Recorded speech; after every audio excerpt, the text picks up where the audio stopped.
All right. Welcome, everyone. Welcome back to day two of HR Summer School 2021. I'm so excited to have you here with us. Going to be a great day, just like yesterday. If you hung out with us yesterday, I know I've actually heard from several people that said, "Hey, I didn't realize it started today," or "I couldn't get in," or "I had another meeting." I had several people said they actually started new jobs yesterday. So congratulations to those of you, Jill, and a couple of others that pinged me. Congratulations on the new roles. So goodness gracious, it's going to be a tremendous day. I'm so excited to have you here. If you did not see it, didn't catch it at the very beginning, we updated that intro video today, that 2 minute countdown, and added in George and Greg's some of their special moves from yesterday. So if you didn't catch that, you'll have to watch that later on and appreciate it on a whole new level because it's all kinds of awesome.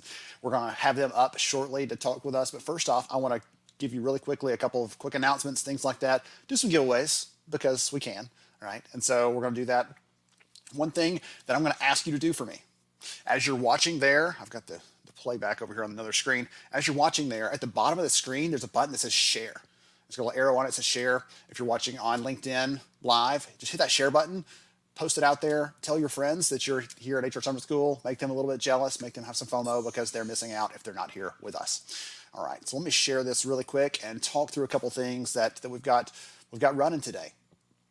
So number one, captions. Captions will be different today. So yesterday, one of the things that I realized I missed so much was being able to highlight some of you that were sharing ideas, that were asking good questions, that were contributing. And so we're actually going to, we changed the captions up, drop them off of the individual sessions. If you're watching on LinkedIn Live, you can actually hit the button there and see the closed captions right there natively in the player. They've updated that since the last time I did it. Thank goodness to them for that. So you can see the captions if you need them. They'll be available. And we're not going to put those on the videos because that will allow me to actually feature some of you as you're sharing ideas. Giveaways. I'm going to give some away shortly. Several people asked about credits and the agenda yesterday. If you go to hrsummerschool.org, you can see the agenda. If you want credits, I think we all do, even me. I've got my CP and my SPHR representing. If you want your credits, the information on that will be shared out after the event. So hang tight. We'll get all that out to you. Don't you worry. All right, what else we have? Some giveaways. Let's pass some things out. So as always, email Melanie at upstarthr.com. She'll take care of you. Melanie is my wife. Give her some love because she's put up with me for the last couple of weeks, months getting ready for this. And so it's been a little stressful around the Eubanks household. Go give her that virtual hug and let her know what you've won. So really quickly, I should have a copy of this. I'll have one later on today. The Happiness Track is a book that I found recently that I really enjoyed. One of the key tenets of the book is we've been told like everybody's got strengths, and if you don't play to those strengths, you're not going to ever be successful. And one of the things in that book that the author talks about, her premise is like we can adapt ourselves to any situation. And so it's a great book on not just how to be happy, but how to perform, how to excel at work, at life, at home, all those kind of things. And so to Jason, Diane, Joy, Tamadia, I'm going to guess there, Ken and Kenny, each of you got a book there. And then one of our other participants yesterday reached out and said, hey, I've got a book too, Melinda Stallings. So Melinda actually offered to give away a couple copies of her book as well. So ping Melanie, we'll get you connected with Melinda to get those. But Katie, Ashley, Bridget, and Jane, congratulations to all of you for winning those books. We're giving all kinds of books away. We're going to get some shirts and some other fun stuff away coming up, so don't you worry about that. Quick thank you to our sponsors for making this possible, making this event free for all of us to be able to share and encourage and connect and network and all those fun things. So thank you to the sponsors that made this possible. People Strategy, we heard from Elsa yesterday. Lattice, we're actually going to hear from Julia today. It's a really fascinating session. Fuel 50 is going to be up tomorrow, and Fulton is going to talk to us about some new research on what's happening in the workplace and what's coming up next in terms of hybrid work, things like that. There's some good stuff. We're going to give some things away from swag.com today, which will be so much fun. I can't wait to share. They're like, give this stuff away. We're a swag company anyway, so let's give it all away. And then Checker, we talked about Checker yesterday. We're going to have some more stuff from them coming up soon. They're going to give away some free background checks and stuff like that if you want to check those out. So we'll be giving those away shortly. And last thing before I pass that baton over to Greg and George. So today's agenda, really quick. We're going to do the same thing as yesterday, have a quick fire starter with those guys. I told them, I just need some inspiration. I need us to be fired up. And I don't know about you, but yesterday I'm like, got to cool off after seeing them get us all revved up and ready to go. So I'm excited to have them join us again. We're going to dive into, as I mentioned, practical tips for performance management to make it equitable, to make it actionable. That's going to be a really great session. Lots of good takeaways. We're going to talk with Christopher Lind. He's become a friend in the last year. We're going to talk about remote and hybrid work and some of the key things there where we make decisions about what to do. Judy Harris is going to be our Where Are They Now person today. We're going to talk with her about what she's done, what she's accomplished in the last year, and what summer school meant to her, what it enabled her to do. It's a really inspiring story. And again, just 3 or 4 minutes, very short, but just loved being able to catch up with Judy and hear from her. We'll give some things away there. And after the break, I'll come back and talk about those things later, the other sessions this afternoon. So don't you miss it. We're going to have some great things, giving a lot of stuff away, including tons of knowledge and inspiration. So without any further ado, I'm going to drop that one off and bring up our 2 fire starters for the day, George and Greg. Welcome, guys. Hey, what's up? What's up? Good to be back. We are so glad to have you, and I'm not going to say anything else. I'm going to let you 2 run with it, have some fun. I'll be back with you in about 25 minutes or so. Sound good? Yes, indeed. Sounds like a great plan. All right. Have fun, guys. All right. George, isn't Principal Ben just the best? I mean, doesn't he just make you want to get up and come to school? He is. He's great, man. But as always, once again, we got a vice principal, Melanie behind the scenes. Running the show. He has the co-counselors. His kids, Riggs, and the girls, they're all making sure he got a lunch snack afterwards after that. Such a deal. So excited. He's incredible. And we want to, again, from Greg and I, we want to say thank you to Ben and Melanie, the principal, vice principal. We also want to give a shout out to all our sponsors, fuel50swag.com, as he mentioned, Checker, People Strategy, HR Tech Awards, Lighthouse Research and Advisory. I think it's Latisse or is it Latice? One of those. But we definitely want to shout out Lattice. Thank you so much. Thank you so much. I was it. George, look what I got. I got red shoes. I don't have blue shoes, but my red John Fluvogs I brought with me today just in case. That's incredible. That just threw me off, man. That's sorry. Impressive. That is very impressive that you have that. I have something too. I love Greg. I don't know about you, but last year, as we were talking yesterday. There's so much stuff about last year that I really loved, and we talked a little bit about culture yesterday, and I know that you also play a role in that space. Myself, culture good, and talking about bringing your soul to work yesterday. I shared a little bit about In My Shoes. Last year at summer school, you spoke about ownership culture, owning culture. What have you been learning and or talking about this past year? What's going on your plate? Well, let me tell you this, George, because I've been very excited about how to explore the idea of culture in a hybrid scenario and how culture exists within multiple locations. Because George, I don't know about you when you were young, if you went to concerts, if you still go to concerts. I mean, you're a dancing machine, so if you find yourself still going out and exploring that, what was the first concert you ever went to?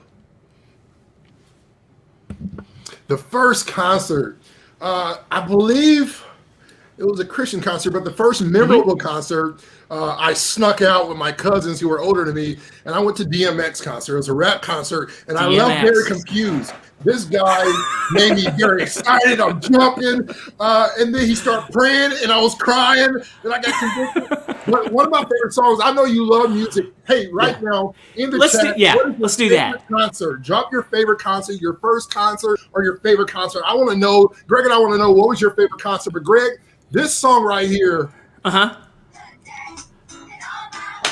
Oh my goodness. Okay, George, bring it back down. All right. So everyone in the chat, put in what your first concert experience was. George, in 1984, I went to a Rick Springfield concert at Blossom Music Center in Cleveland, outside of Cleveland. But the most memorable concert I ever experienced, well, I shouldn't say memorable, the most life-changing was in 1986. George, I went down to the flats of Cleveland as a sophomore, in between my sophomore and junior year, and I saw the Violent Femmes. I don't know if you know who the Violent Femmes are. They're the Blister in the Sun is what they're known for, but they were kind of alternative punk, acoustic punk is what I call them. And when I went there, it changed my life in a very literal way. And I've been doing this message. So back to your question, I've been doing this message about building a platform of impact. How are we creating a platform where in our culture kind of gives everyone the place for their gifts and talents and abilities to be exposed and platformed. And so when I went to this concert, the thing that stuck out to me was not the band. Now, I love the Violent Femmes. I still love the Violent Femmes. I went and saw them 30 years later at the SHRM conference in DC, like in 2016. But what impacted me was the audience there. I looked around and this is 1986, so this was awesome punk rock day. So big mohawks, chains, like they attracted people who were in the punk scene. And I was just like, I love this. I want to be like these people.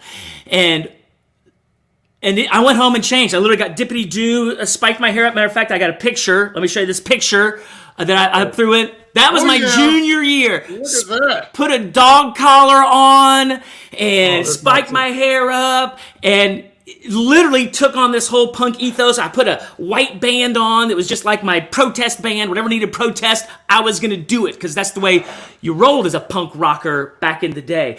But for culture, what I realized is it wasn't the band. Sometimes people think leadership is the driving force of culture and is the place that everybody looks to. But when I went to this concert, it wasn't the band. Now, they provided the music, they created the place, but it was the people. And so one of the things that I'm challenging HR professionals and C-suite leaders on is, what are the characteristics of the people in your organization that others are attracted to? Who do you want to be like in your own organization? How do they embody the values of this place that causes others to go, man, I want to be a part of that? Now, yesterday when you were talking, you probably saw or maybe didn't see, people, or when other people were talking also, and some of our great guests, people get excited about culture fit, culture alignment, culture expansion. But there is something about, I wanted to be in a place that looked like how I felt, that these people reflected who I wanted. I didn't want to be at a place that were doing boy bands. I didn't want to be at a place that was pop music. I wanted to be in the punk scene. I wanted some of the Clash. I wanted the Ramones. I wanted some old school Depeche Mode. That was the environment, and the people that I wanted to align with looked like that and caused me to aspire to be like that. So in our organization's culture, one of the great opportunities we have is to identify characteristics in the people that are currently there and say, who does this attract? Who do these people attract? And it's been really quite a conversation. So that's one of my thoughts. So with that, you talked about characteristics, and obviously you and I, when it comes to culture, it's what we both love. We have a passion about it. It's so vital, not just for the health of the company, right? Because what good is a company that's making money but destroying people, right? Right, so right. You can't have a very successful company if people don't want to be around you, is what I'm hearing. Like, people want to be there, right? And I mentioned yesterday, what do you think is a necessary characteristic? If I was to say, give me a few. Let me ask you this, because I want to stir up controversy before I move on to another idea. Okay. The idea of culture fit, alignment, like you speak on culture, people got excited. They're like, don't do fit. And I have a perspective about, hey, the people who fit here, it doesn't mean it limits. I mean, if we value diversity, then other people who value diversity fit here. So are you hung up on semantics or language? Like, because people were like, I don't like fit. Some people were like, I like alignment, or and I think there's some different perspectives. So I'm curious, in your work with culture of good, what like you've come across, or if it matters, or if it's like, it's just words, and really we're looking for people who reflect our values but will expand them in some way. What have you come across, or what have you found to be And I know this will stir it up, and people in the chat will get all excited. Yeah. And so, but I'm just, and I don't mind being a catalyst. That's what I do. Right. So let's instigate away. For me, I think it's important I'm a know your role type of a guy, right? So for me, I'm good with being 1B or 1C or 2 or 3 on the team. I think the biggest challenge when it comes to the culture fit, culture line, how do we want to, it's language, right? The biggest challenge that I find within that, Greg, is that everybody wants change, but not everybody wants to be changed. And so they want things to change in the workplace. As long as it doesn't affect my bubble, as long as it doesn't affect my comfort zone, I want it. But without change, there can be no growth, right? Change equals growth. And so when it comes to fitting in, the whole adage, get in where you fit in. Listen, sometimes you get in where you fit in and the pants are still too tight, honey. You got to have some room to breathe. And so get in where you belong. Where do I belong on this team? Where there's diversity, we talk about all those things. I want to be where I belong because I can fit in. I can go to McDonald's and flip burgers for 13, 14 bucks an hour and I'll fit in. But do I belong there, right? But would you fit in? I mean, honestly, you may or may not. And I see people are putting in the chats, addition. It was culture addition. But I'll say this, like when again, using the music scenario, when I'm going and listening to punk, I don't want country music also. I don't want to be in a place that's all right, let's do equal. So it's an interesting dynamic. And also, like, I'm a runner. And so I'm like, well, we have a running group. All culture is all about runners. And if they're like, hey, we should bring some cyclists in here. Well, you can, but they might not really fit because we're running, not riding bikes. So I'm not going to have any further. I just wanted to stir it up a little bit. The other thing with this culture of this impact, creating a platform of impact, that I would just say, because yesterday, I don't know if you know this, was Prince's birthday, or would have been Prince's birthday. And so I'm a big fan of Prince. And one of the things that I've noticed about shaping an environment where we get to platform others is that sometimes there's a misunderstanding between models and mentors. And so in a culture, there are some people who model what we want, but they're not good teachers. I don't know if you know this, but on the weekends, Prince wasn't giving guitar lessons. Did you know that, George? Like, that's not how he spent his days. Prince didn't give guitar lessons, and yet he exemplified everything we would want in a guitar player. But there are guitar teachers who mentor. And I've found in work organizations that sometimes people get really frustrated. HR pros will know what I'm talking about. They get really frustrated when they have princes on their team and their prince won't give guitar lessons. And there's this friction and there's this challenge, like they're not a team player, they're not a thing. And yet some people model what we want. And there are a lot of other guitar teachers who can teach it, but who aren't of the caliber, quality, or of excellence of it. And so having that perspective is really useful. Now back to your question that you'd asked earlier about characteristics, because I do want to kind of end on this, if you don't mind. Did you have anything else to say about that? Did you know Prince's birthday yesterday? He's awesome. Rain. Come on, baby. Go ahead. No, I mean, you sing, you dance. Is there anything you don't do, George? Come on, man. Hockey. Hockey. That's good to know. All right, so the characteristic that I have found in this environment, and really I've got a whole message on this because I am passionate about it, and it is this. Confidence is the crucial characteristic of any HR professional or leader or anybody to succeed in a healthy culture, and it's because of this. Insecurity is mean. I am on a mission to purge insecurity from the lives of humanity, because all of us have it. It's not an either or. We're not either we have insecurity or we don't. It's we have it in varying levels. And here's what I'll tell you, George. Everywhere we have insecurity, we will not reach our potential. We will not fulfill our destiny. We will not accomplish our purpose, because insecurity's mantra at its heart is you're not enough. And anytime that insecurities rise up, and what confidence does, confidence extracts insecurities out. Here's what I find, George. Nobody sits in a leadership meeting or a team meeting and says, hey, listen, my insecurities are causing me to misinterpret what you're saying. I'm feeling very defensive right now because my insecurities are raging and I'm intimidated by you, or the thing you're saying feels like you're blaming me, and therefore I'm going to react and I'm going to respond and I'm going to resist.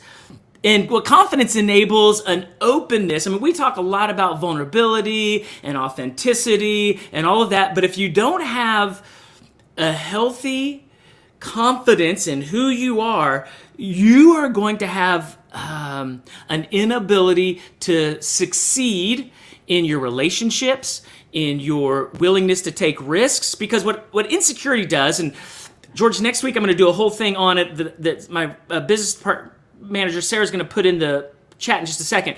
Insecurity attaches to weakness. Here's what it says: George, you suck. Now, this is my motivational speaking coming out in me. George, you suck. And here's how I know you suck: because you're human. Everyone listening here, you suck. We have lots of areas of suckage, and what insecurity does is attach to one of those areas of suckage, and George, you're like, oh, I wish I didn't suck there. I wish this wasn't a weakness in my life. I wish this didn't happen. And insecurity goes, you're right, George, you do suck. And we agree with our insecurities, and then insecurity, because it's so mean, tries to magnify itself and say, I want you to see, hear, and experience all of life through this lens of suckage. And it is so detrimental. And so confidence does this thing where it extracts insecurities out of us and then it remains behind. So confidence is such a crucial component. So Sarah, I'm sure she's in here, next Tuesday, I'm going to do just a 30-minute, 35-minute this message on what are the 3 ingredients that create confidence and how they can be extracted, how we can extract insecurities from our life. So that, to me, George, I don't know what you found. Like, let's talk a little bit about that. What you found with how critical confidence is and how demoralizing insecurities are. Yeah, so for me, I love what you're saying there because it's so powerful. And so everybody knows, Greg and I didn't practice this. This is spontaneous conversation here. We don't have an agenda. So we got no agenda, man. We got no agenda. I'll say this and I'll make it really fast. Sometimes you make We got time. Sometimes you make choices, right? We make choices every day. Every day is about choice. Am I going to wake up on time or am I going to be lazy? Am I going to hit the snooze button one time or am I going to get up automatically? Sometimes you make choices, but when you don't make choices, sometimes those choices make you, right? Your failure to make those choices. And you talk about the insecurities. I believe every decision we make, every action we take is born out of intention, right? But sometimes that intention is rooted by what you're talking about, and that's insecurities. Right. And when you're insecure, one thing about an insecure person is that whatever they struggle with, they tend to hurt people in that same area. Right. Yeah. Hurt people, that mentality. But we have to, as leaders and as people, forget the titles, forget the C-level, whatever you are. That title is not who you are. That's not what your mom called you. I'm going to call you what your mom called you. My mom called me George Rogers, not some guru, culture guy, leader. My name is George Rogers. And sometimes I have to look in the mirror, and you need to do this. We talked about self-leadership yesterday. You need to do this on a daily basis. Look at yourself, speak over yourself, because it is important to never let wounded places of your past govern your ability to lead. You have to fight those insecurities with all you got, and let that drive you. Yeah. And I'll say this: dreams and goals and passions, none of those things drive you; they draw you. Right? That's good. Yeah. You have insecurity there. Yeah. How are you being drawn to the thing that you love the most when insecurity rears its ugly heads and says you're not something?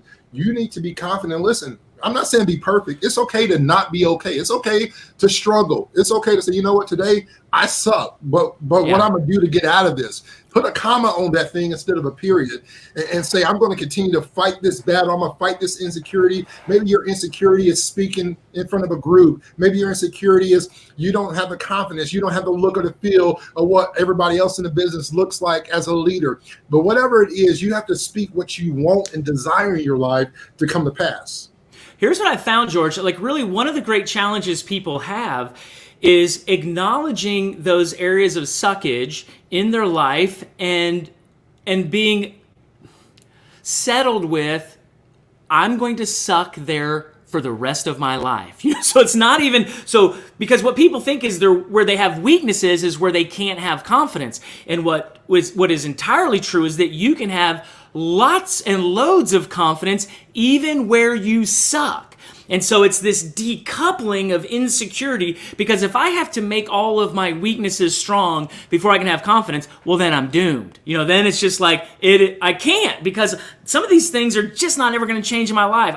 I have more areas of suckage than I have areas of greatness. And so being able to say, all right, I'm going to decouple the insecurity from the weakness. I'm going to keep the weakness, but get rid of the insecurity, is a thoughtful approach. Because also, like you said, when people have insecurities, it spews on others and it creates this icky feeling.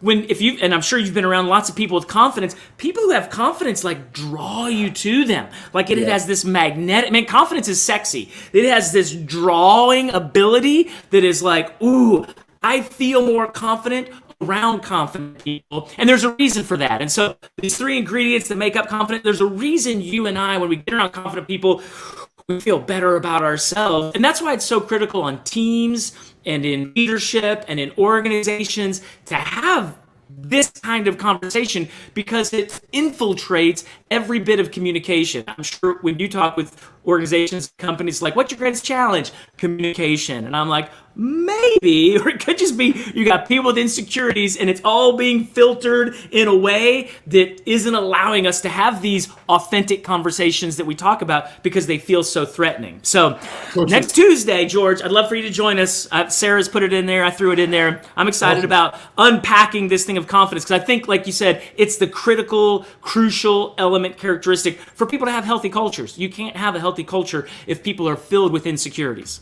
That's so true. Man, this has been awesome. This is incredible. I'm going to end it with this. Ben's going to join, and I know we got Julia coming up right after. So many good things happening. So many people. We got a dynamic lineup today. I'm going to end it with this. Greg, I'm not sure if you have anything else, but I'm going to say this when it comes to the confidence, the attitude. I feel like when you got to have a good attitude to have confidence. And so I want to say this last statement as Principal Ben comes back over and Julia comes up next behind us. And I'll end it with this. It's in our ability to change our attitude.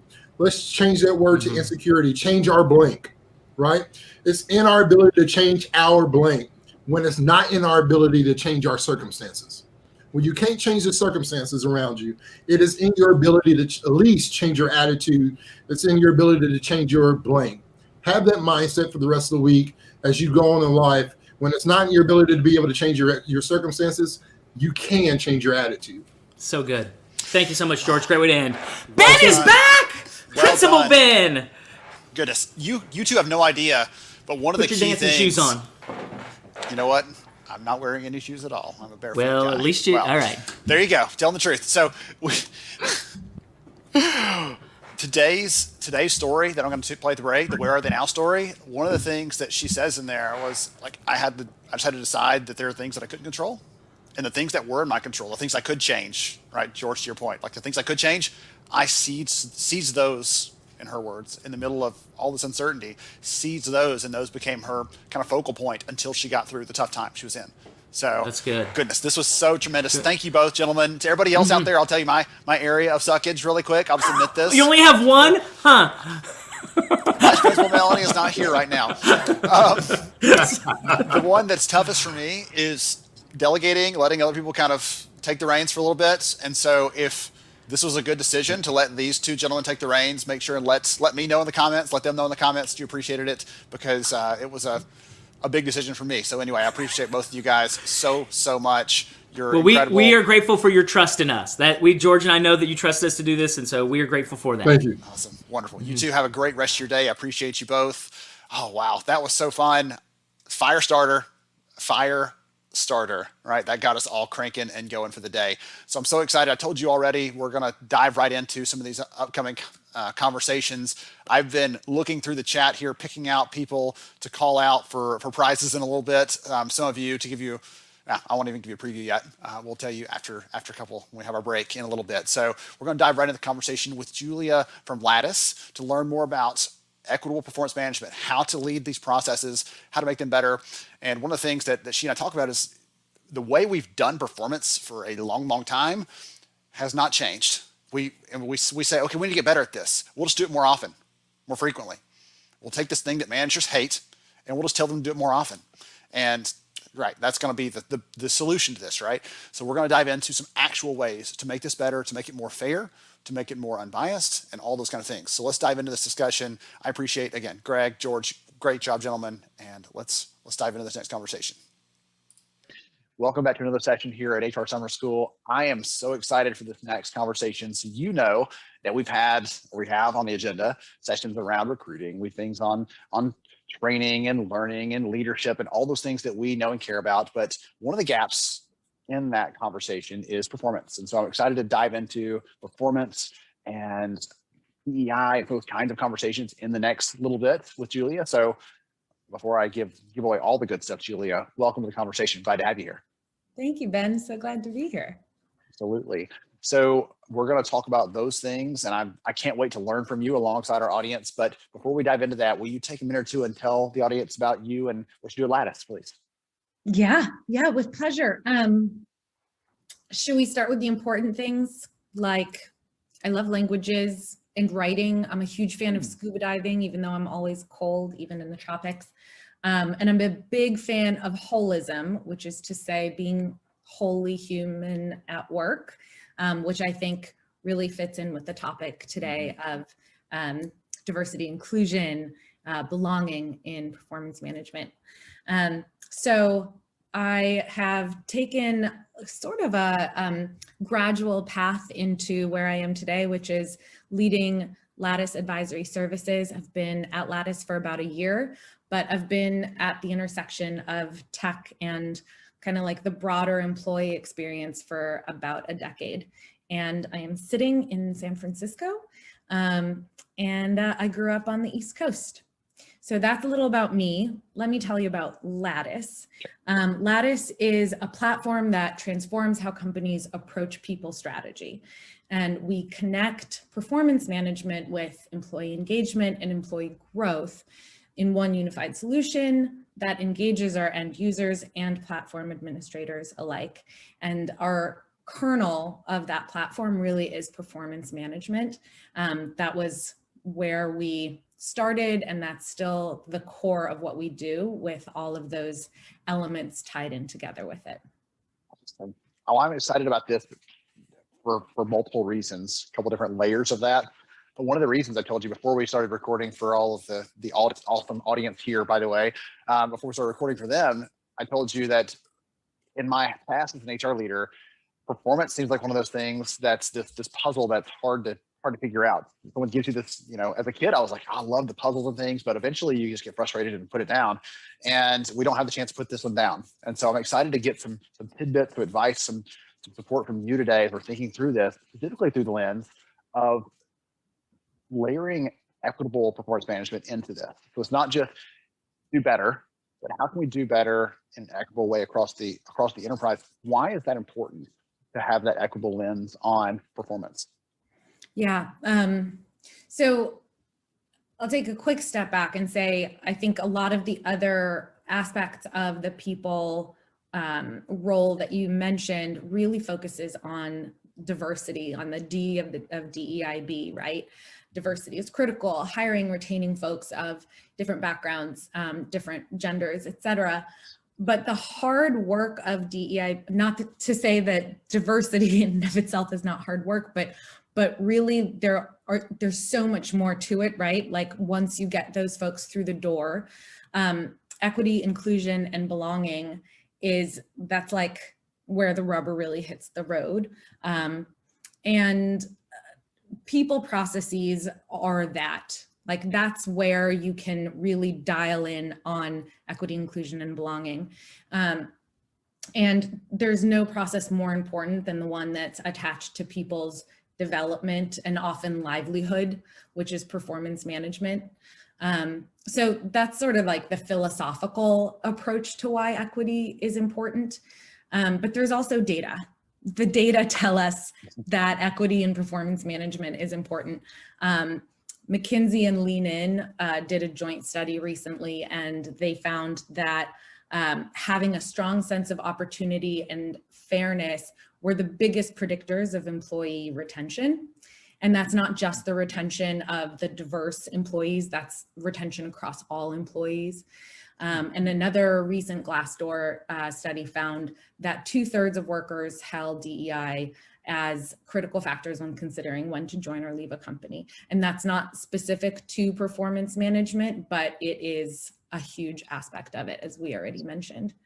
Yes. And I'll throw out just one more data point, which is very hot off the presses. Actually, it hasn't gone to press yet, but we just did a market study of general employees, so across industries, who have performance management processes, employee engagement processes, and who answered questions about those.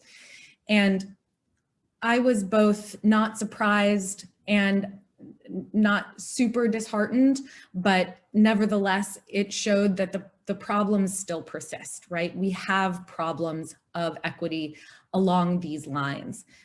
So when you looked at female versus male, at white versus non-white, we saw that, female responses to things, questions about fairness, questions about whether they trust their manager to give them an equitable review, all of those were just slightly lower for females and for non-white employees than they were for their counterparts.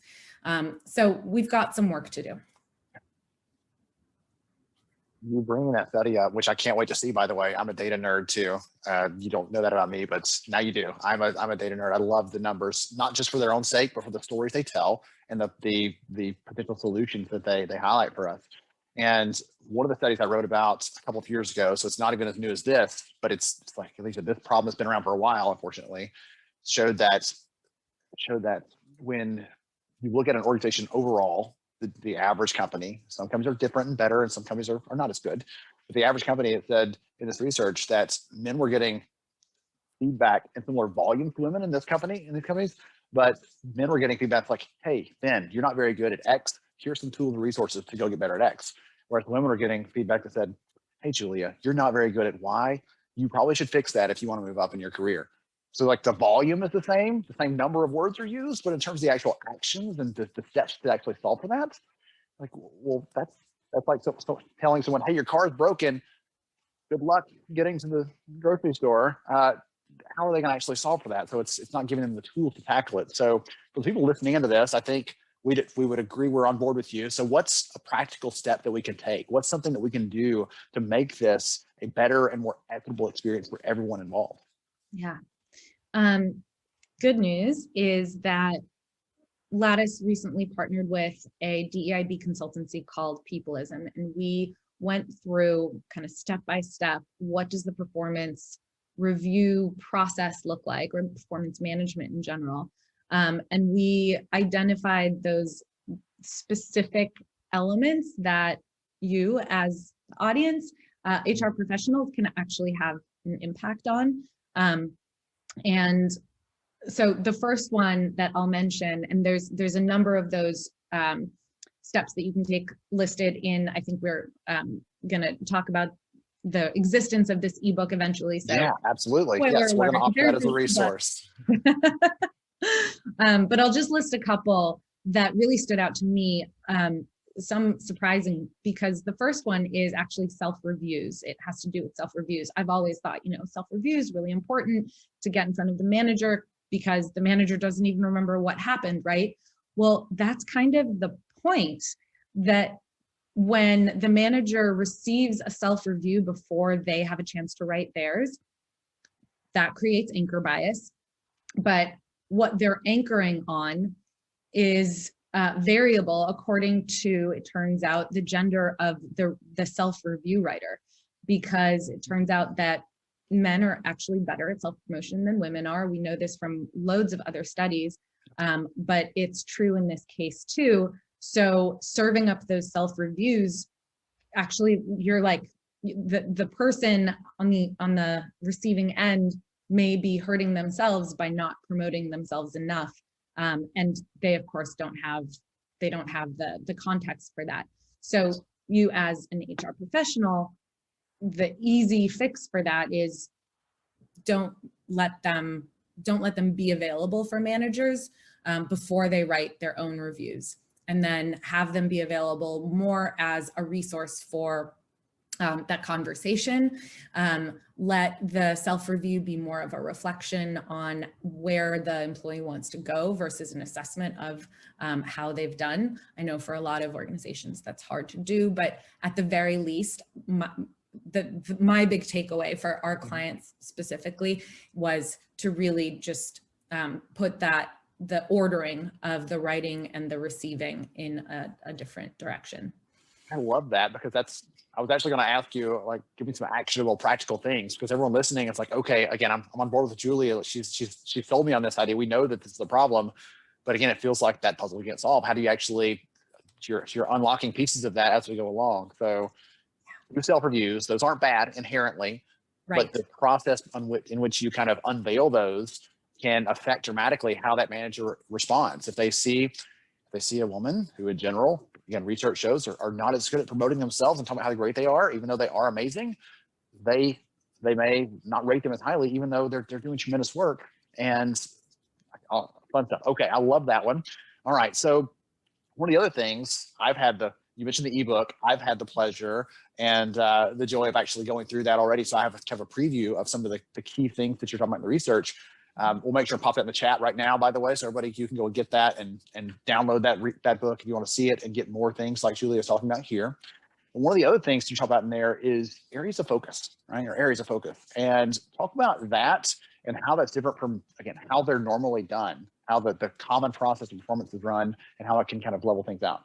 Yeah. The areas of focus was another one of the things that were brought up that were so simple sounding and yet so really not simple to execute if you don't have the right things in place. So this is like a multi-step puzzle piece, yes. But it's so critical because so what we're talking about is having clear criteria on which the review is being based. And that means areas of focus that are agreed upon ahead of time by both the employee and the manager, basically laying out what are the expectations that I have of you as my team member, and what are the expectations that you should have of yourself.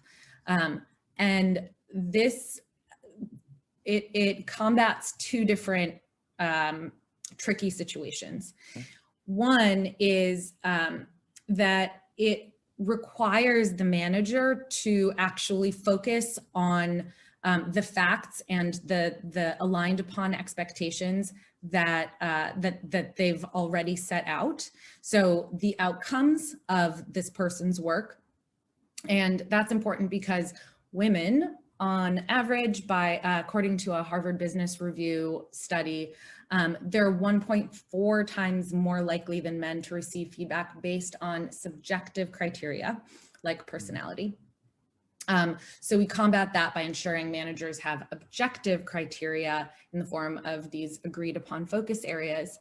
But also a super important part of this is that when you have something that you're aligned on at the beginning of your review cycle, so the way that I like to think about it and work on it with our clients at Lattice is that you combine it with your goal setting process. Okay. So you've got goals that you're setting at the beginning of your quarter.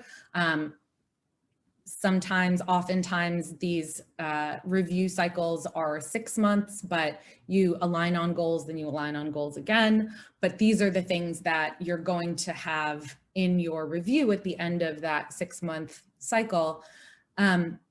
Oftentimes, and this is another one of those sad but true realities, oftentimes managers, they get overloaded. They don't have a chance to check in with their employees all the time. Mm-hmm. You know, we are drawn to people who are like us, right? So when someone's one-on-one needs to fall off the calendar, it is more likely to be someone who is not like us. Mm-hmm. So there is less of a chance that the folks who are not like the manager are going to get those, the one-on-one check-ins and course corrections if they need to be made. But if you have at least the norm of having your expectations set at the beginning, then at the end of that cycle, you're both going to come back to those expectations and you'll both be singing off the same choir sheet. I mean, certainly the ideal here is that you'll be checking in along the way. And frankly, if you have something that you've already talked about, the manager can give feedback along the way on those things. But even if you don't, at least you'll have set that intention at the beginning of the cycle. That reminds me of another piece of research. It was the Chip and Dan Heath book. Right now, I'm completely blanking on which one it was because they have so many good ones. But one of the things they talked about was this research that had been done on students in school, and half the students got their paper back with a grade. This is your feedback. The other half got their grade back and said, "This is your grade. I have high expectations of you. I know you can do better. Right? Here's your grade." And they let them choose if they wanted to rework it and turn it back in. And the students in the second group were more likely to rework it and more likely to get a higher grade the second time because they said, what you point on there, the expectations were very clear and they told them what they were. They didn't just say, well, I expected this and I thought you would just know what my expectations were because we have not yet mastered mind reading in the HR world yet. And so I love that because it ties into this piece you're talking about. If we can set those expectations, make sure they're clear. That allows everybody, you said the sing from the same choir sheet. I've never heard it that way, play from the same sheet of music, right? But it allows us to be on the same page overall. And we can it leads to better and more fruitful conversations instead of feeling like you're always just missing each other in there or that it's just a transactional check, okay, go back to it. No, we know the right things because we agreed on the right things before we started, right? Exactly. And the other thing that you just kind of popped into my mind from the research that you mentioned is this encouragement that I have for everybody and this is again, like something that is best practice and that HR professionals can at least nudge in the right direction, which is to always provide examples, always provide evidence, and to get managers or peer reviewers or even self-reviews to encourage that, all you have to do is ask for it. And of course, there's like also the training that you can do on what good feedback looks like. There's reminders that you can send out to folks to really put in the time or set aside the time. But the easiest way to do it is to say, please provide at least 2 examples of this below. Or my favorite thing to ask for is actually the impact, especially for peer reviews where peers may not know what those expectations were. But if they can provide a description of what impact this person's behavior had on them, that's where the real learning comes in, right? And also that's where you'll end up giving people a chance to reconsider what they're writing.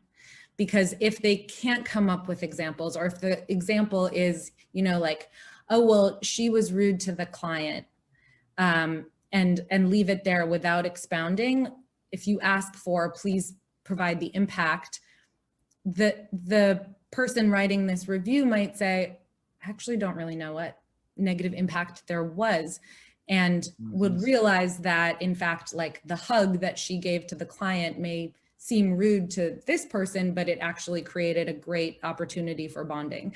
And I only bring this up because I've gotten that feedback before, that I'm too, casual and that I'm not professional enough. And yet, the outcome was never a negative one. So Yes. Yeah, you still hit your objectives. Well, that goes back to what you were saying earlier, when it's that example, I just saw this thing, that can be very subjective, but when it gets down to the actual result, what was the impact, what was the result, what was the outcome, it starts to make it much more objective, because you can say, here's the fact, here's what actually occurred, not just here's the thing I saw or here's the thing I've received, but here's the actual thing that resulted from that. That gets you closer to that objective piece of that. And that's, you're saying there's so much there's the wheel of bias. If you've probably seen it, the audience may not have seen it, but there's 188 different like mental biases that affect things. And I always say, like, if they affect the kind of jelly you buy at the store, they're going to affect how you interact at work, right? If they affect these little things, they affect the big things. And so anything we can do to mitigate some of those and get closer to having a little structure here, having some better outcomes. So I love that you talked about share the stories. If something's working for somebody, don't make that like a secret and don't let no one else see that. No, shine a light, darn it. Elevate, illuminate that. There's one of my good friends that always says, like, elevate, find the great things and elevate them, because everyone needs to benefit from that. Everyone can get better. And goodness, I'm getting all fired up and thinking about, I was thinking too, when you're getting your feedback, I'm going to go back and have a conversation with that manager about how awesome Julia is. So we're coming up close to our time here. What, if someone wants to connect with you, wants to connect with Lattice, learn more about what you and the team are up to, obviously, again, I'm going to put it here in the link again in the notes, in the comments here, so someone can download that ebook, because they've got some teasers in this conversation. You can go deeper and learn more and get some really actionable and practical things that Julia has shared. Julia, if they want to connect with you and the team at Lattice, is there another good way to do that? Yeah, I mean, I'm Julia at Lattice. That's an easy way, or I'm on LinkedIn as well. There are so many buttons that offer demos on lattice.com. You are sure to find one within 3 seconds of landing there. So certainly, if you'd like to take a look at the platform, I feel that I'm very lucky working at Lattice and also talking to folks about performance management practices, because most of what needs to be done can be done in the Lattice platform. So that's the good news. Wonderful. Well, I appreciate for hanging out with us today, for sharing your insights. I know the audience appreciates it too. You're getting the virtual applause here. So just again, thank you. I've enjoyed this. I told you I would learn. I knew it in advance before we started, and I've got a couple of good things out of this that I'm going to use and make recommendations, not only to check out the book and everything else in the work you're doing, but also some good takeaways and things. So thank you so much for joining us.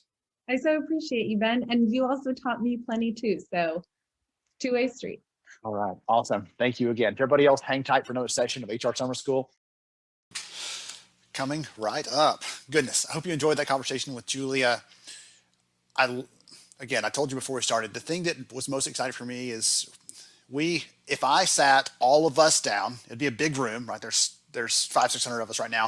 If I sat all of us down together, all of us could list out things that we hate, that don't work, that are broken about how we manage performance. There's something wrong. Even if you've done a lot of iteration and fixing, there's still something that could be corrected. And I love the insights from her, because it gives us some specifics on how to approach that, how to think about it. Guess what? If it makes it 1% better, that's not 1% better for you, just for you. That's 1% better for every single person at your organization. So those small incremental changes are often what leads to the real innovation in our space in terms of people. Sometimes there's a big win, but oftentimes it's the little bits over time that lead to a big impact, which I enjoyed so much. So next up, we're going to hear from my good friends, goodness, love this guy, appreciate him. Can't wait to meet him in person. I think I've said that about many of our speakers this week. I can't wait to meet him in person. I'm looking forward to it so much. As a dad of many children, I'm looking forward to reconnecting with him. And I realize I'm about to cue this up, that I don't give Christopher much of a chance to talk about himself or who he is, because he doesn't do that. He doesn't promote himself. So Christopher Lind, if you are in the learning space or you have talent development responsibilities in your role, he is someone you should be following on LinkedIn. You should be connecting with. I'll make sure he's here connected in the chat shortly. But you should be connected with him, following him, because he is incredibly insightful. He runs a show on LinkedIn called Learning Tech Talks, Learning Tech Talks, where he talks to different companies about what's happening, and it will keep you up to speed on the changing innovations in that space. If learning is part of what you do, or you care a lot about that space, or you like training, those kind of things, that is the space he plays in, and he is just amazing at it. I love and appreciate him for his work. So enough of that. Man crushes going all this week. Let's bring Christopher Lind up and hear from him about the conversation on remote work, hybrid work, and how to make that decision. Should you make that decision? Should that decision be left to your people? And all those kind of variables woven in. I can't wait to hear from all of you as we go through, by the way. Chime in, let us know what you're thinking, how you're making these decisions currently, because I know that Christopher will appreciate it, and I will too. Welcome back to HR Summer School. I'm here with Christopher Lind, and he and I actually were trading texts the other day because there was an article that came out. It's an HBR. I'll just go ahead and call it out. HBR. They'd written a piece about return to workplace and decisions. Make everybody work in the office on the same days. That's what it is. Okay, thank you. I'm trying to like step around it a little bit. That's what it's about.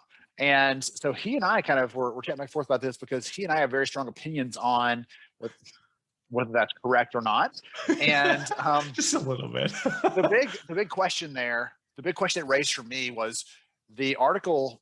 The authors were advocating like you should tell everybody else what days they should be there, and it's like for your own good, we're going to make you be there. Is kind of the tone of the article. That again, I'm going to read into it a little bit, but that's how I perceive that. And I wanted to have Christopher here to talk about this because he's the only person he's in a more traditional type role and even in more traditional type companies and has been remote, virtual, and that is your preference forevermore. So the question I want to ask you is, should we let people decide or should the company decide for them? I think I know what your answer is going to be, but I want to talk about like the why behind that too.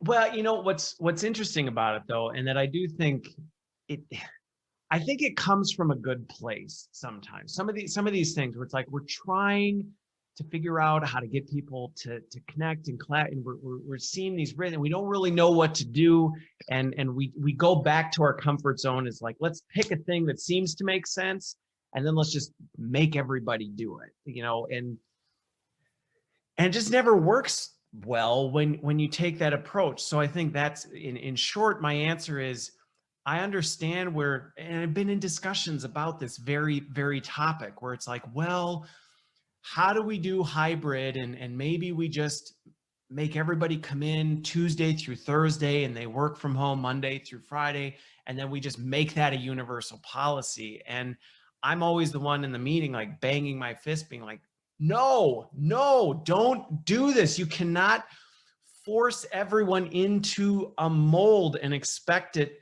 to work well. And even if you're like, well, we think 70% will like this better than it's not, in my opinion, and just based on what I've seen from the data, not the right way to approach it. Again, I think it's well intended, but I don't think it's the right move. 70% will like it 50% of the time. Like we're getting into fractions of fractions at that point. Exactly. Because it'll work great until it doesn't. And then what? Now you're stuck in this position of like, well, shoot, how do we make this work?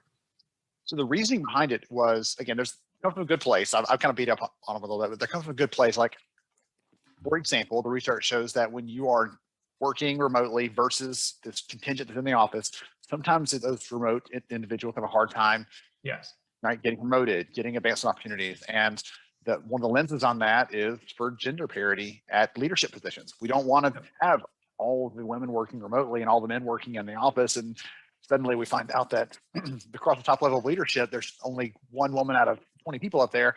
We don't want that. And neither of us want that either. But we also are advocates for, we should be doing a thing that fits the people instead of trying to make the people fit into this peanut butter spread kind of approach we put out there.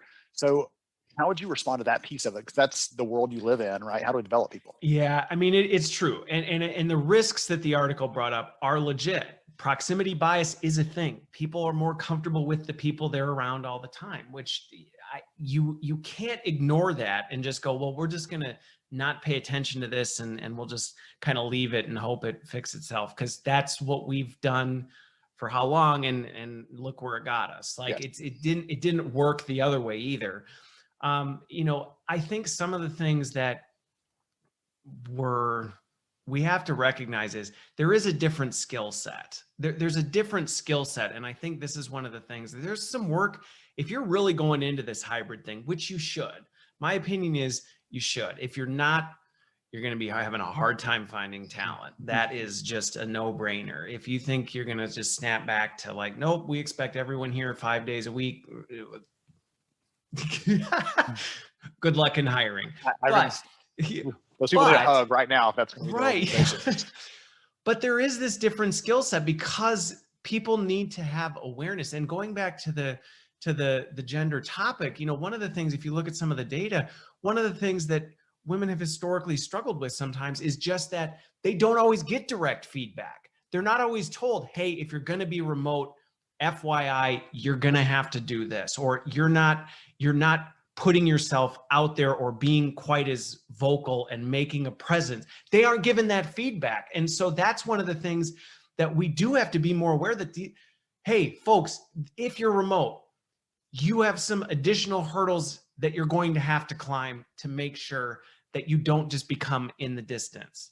It's a trade-off, right? That's the trade-off of being remote, of getting that flexibility. And for those of you listening into this, many of you maybe have been remote in the last year for the first time, or if you do the remote thing, or you want to do the remote thing, like chime in, let us know what you're thinking about, because I think this is the conversation that you and I are just bringing the topic up, but there are a lot of people that are in this discussion. I posted it on LinkedIn last week and had a tremendous amount of women and these people I really respect that were coming in and talking about how, like, this is my choice and I will deal with the consequences you're talking about here, right? Or the next set of requirements on me. That's my decision. Don't take away that decision from me, right? To be able to do that, because then again, that's not solving. You might be solving one problem. You don't solve the problem by removing people's options to choose it. Like, you don't just say, well, I don't think you're capable of doing this, so therefore I'm just going to take away the choice, even though you're telling me this is so important to me. Well, great, but I'm not confident you can do it, so I'm just not going to give you the option because, like, what? That's not, no. You can't decide on what you want for lunch. I'll decide for you. Yeah. It's just easier if I pick your lunch because I'm not confident you really can pick a good lunch. And that's a low stakes conversation. This is your long-term career longevity. This is your trajectory as a professional, all those kind of things wrapped into this. And again, that is the thing that I don't want us to do. So if you're working for a company and you're thinking about, like, well, what's the alternative? Like, how do we do this? Part of it is what Christopher's saying there. You need to be making sure managers understand how to have conversations, how to give them feedback that is actionable, that is developmental, right? Those kind of things. Any other advice you'd give them for if we've maybe swayed them or they have to go back and take this to someone else, how to really advocate for this position of let people choose for themselves for their own good? I mean, and this is where I say it's hard. And this is why I get why people are trying to maybe just go to, like, let's just do a set schedule because it's easier, or it's perceived as easier. Because you've got to work with managers on, like, not only how do you give direct feedback, but how do you set outcomes for your people? So instead of telling them how they have to deliver, they are crystal clear on what they have to deliver. And I think that sounds so easy and people throw it around like, we're outcomes focused. A lot of times we're not. It's like, I'm outcomes focused. I told you that I need you to do this, this, this, and this. And it's like, that's not outcomes focused. Outcomes focused is, this is what I expect of you, but I will encourage you. I will tell you whether you're on, off track, but, like, you go get it. You go get it. And I'm not gonna get involved in the how you get there, other than if you need my help to support you in that. That is a shift. And honestly, going back to the skill side, because it's not all just managers, people need to know how to develop some of those skills. This is a different skill set for people. Like, if you have not successfully led remotely or just been really effective, it's a different animal. And it's not that it's impossible. I would be a hypocrite if I said it was impossible, but it's different and it's hard, and you're going to make some serious mistakes, and you're going to have to be like, okay, how am I going to learn to do this? How am I going to change this skill? That brings up one of the things you're talking about there, kind of the dynamic of, like, the group being, the cohort being in office or in a physical location, and some measure of those people also not being. And one of the things that you've had the benefit of is you've worked with remote teams, right? But you've also, now I believe your team is primarily some of them are in an office, right? And so you have a chance to be remote, but you're leading a team who meets together physically. There's probably like 100 different variations of that and flavors and dynamics in that, those kind of decisions and how those interactions work. What is that thing that you maybe learned yourself after this long and storied checkered path? Oh, it's a checkered path. So, like, it's not a checkered path. You've got a good track record. You got a good track record. What is this? So here's mine, right? This isn't like this is the universal for everybody. people see me on LinkedIn, they think I'm super outgoing and outspoken, and I'm not. Actually, my personality is very kind of reserved. I tend to kind of not.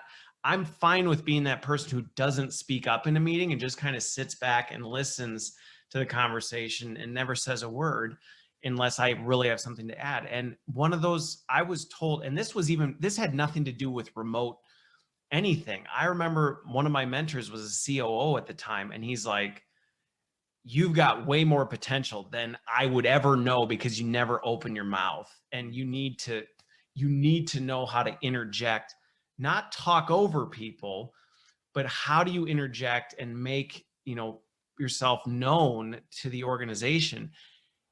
And being remote just adds another layer of complexity to it. And so I think now, because now you're just that voice on the conference call type of a thing. And so it's like, okay, so now how do you insert yourself, be part of the discussion, make yourself known without being obnoxious, right? And that is a mix of an art and a science, because you can be that person that's always yelling, into the conference. You can be that person, and then they just turn down the volume on the microphone and be like, whatever type of. So there is this blend of how do you be present digitally, and it's a skill, but it's also an art. That's one of the things that when I had the first opportunity to work virtually, work remotely, that was a skill I had never had to perfect in the past. And it surprised me that, oh, wait a minute, we finished that meeting and I actually didn't have a chance to weigh in, or I didn't say anything. And they were expecting me to just take that opportunity. And there was that 20 seconds of silence before they wrapped up. Like, that's your chance to say something. And it's not, don't say something meaningless. Don't just say something to say something. Yeah, don't talk for the sake of talking. You've got an idea relevant to that, or hey, can we try? We've got a few minutes left. Let's chat about this thing that popped in my head. Like, how does this work? Those kind of chances there. It doesn't have to be like this big earth-shaking thing every single meeting. Like, you got to drop that bomb. No. Like, whoa, Christopher's brilliant, or Sarah's amazing. You don't want to be that person either. Like, oh yeah, they're the one that waits till the end and then they drop some, knowledge bomb on us that starts a discussion. That's not it. And I think the point you're hitting on, and I think this is another thing that's really important. And again, this is a skill set that people have to build as they move into the hybrid workforce. You have to be relentlessly intentional. And somebody asked me about it once. They're like, how do you do it? And I'm like, relentless intentionality. Even in terms of building relationships, I set up time with people for no purpose other than just to, how are you? Like, what did you do over Memorial Day weekend? And like, what's the point of this meeting? Well, it's 15 minutes. If I bumped into you in the coffee shop, like, I wouldn't have had a purpose. I would have just caught up with you and actually care. Because the thing is, it's amazing. When you actually build those connections, you can do it. People tell me, oh, it's just not the same. You can't have the hallway conversation. Yes, you can. You got to put more work into it, but you can absolutely do it. And once you've built that reputation and rapport, you don't always have to jump into the conference calls because people know you're there, because they're familiar with you. If you're the person that nobody's ever talked to other than the silent voice on the phone in the meeting, they have no reason to even think about you. So you really have to be able to create that personality that they're like, we haven't heard from Christopher in a while. That's odd. Yeah. What's going on? They're like, hey, we talked about that the other day, right? Will you share what you told you about? It's like, bring that up. And I think the intentional piece of that is, for some people, it's a new skill. Again, the fun part is we're in this like big science experiment where there's a giant cohort of people who have just gone through the same kind of experience in a lot of cases. And if you've not had some of those lessons where everyone's learning them at the same time, so even something like that you've developed over a couple of years of working remotely and working virtually, like, even that is a little bit ahead of what a lot of people now have just had experience with so far. So it gives them a chance to hear from someone who's been there, who's done that. And you got to be intentional in your schedule and all this stuff, because the time's not going to find itself. It's not going to find itself. So you have to be intentional about it. And you got to know, who are those people that I should be regularly talking with, and how do I make sure? And honestly, like, I'm introverted. It was not easy for me to just set up small talk. I mean, that is like the antithesis of, I don't like small talk in person. It makes me uncomfortable. Now I got to do it are in you? Zoom. Yeah. It is nice to see. Hi. How was your weekend? I gotta go. Right. I mean, it takes time, and you have to lean into the fact that this is going to be uncomfortable. This is going to be awkward. This is going to be something that is, and you also have to be your authentic self. You can't be fake because people will see right through it. And so you have to learn, how do you find that authenticity? But I'll never forget the time that I took a job, I won't mention where, and I was going to run a global group. They were super hesitant because I said, I can't travel internationally. I just can't. And they're like, I just don't know how this is going to work. And I said, well, fire me if it doesn't. Like, it's fine. Let's focus on outcomes. If it doesn't work, then I'll leave. And I will never forget the first time that my boss at the time came back from Singapore, and he was like, they talk about you like you walk the hallways there. And I said, what are you talking about? He's like, they like know your kids, and they know you, and your favorite holidays. I'm like, that's because I talk to them all the time. Now, is it a lot of work? Yeah, but it's work I would have been putting in if I was in the office, because I would have been bumping into these people and this. And I've had to recreate it in a different way. And so it's completely possible. But I think this is the hard work that organizations are going to have to go through, because it is easy to get frustrated and go, oh, forget this. Like, let's just make everybody come in Tuesday through Thursday. But there's consequences to that decision. That you said earlier, right? That's the easy thing to do. It's just the default back to, well, it was the default in the past. It was like, oh, well, it's 5 days. Now let's just make it 3 days. But it's essentially just another version of what it was before. And I've been hoping all this time that companies weren't just holding their breath to return to whatever was, right? Even if it's just slightly modified. It's, no, this is your chance to say, we have found that people can be more productive. I've talked to countless companies in the last year that have said, our people actually got a lot more done than we ever thought they would, working virtually, working remotely. And this is a chance to do that.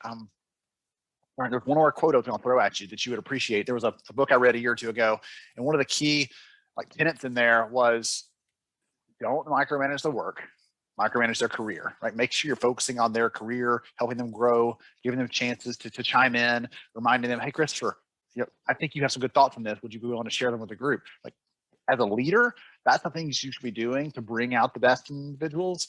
And that might be a great way to get back to what you're talking about. Like, don't focus on the outcomes. Don't focus on the how, the step-by-step. That just gets in the weeds and it drives people crazy. Let's focus on what they can deliver and micromanage the career aspect of that. Focus on that. Always be intentional about that aspect from a leadership perspective or from an individual perspective, as you were sharing.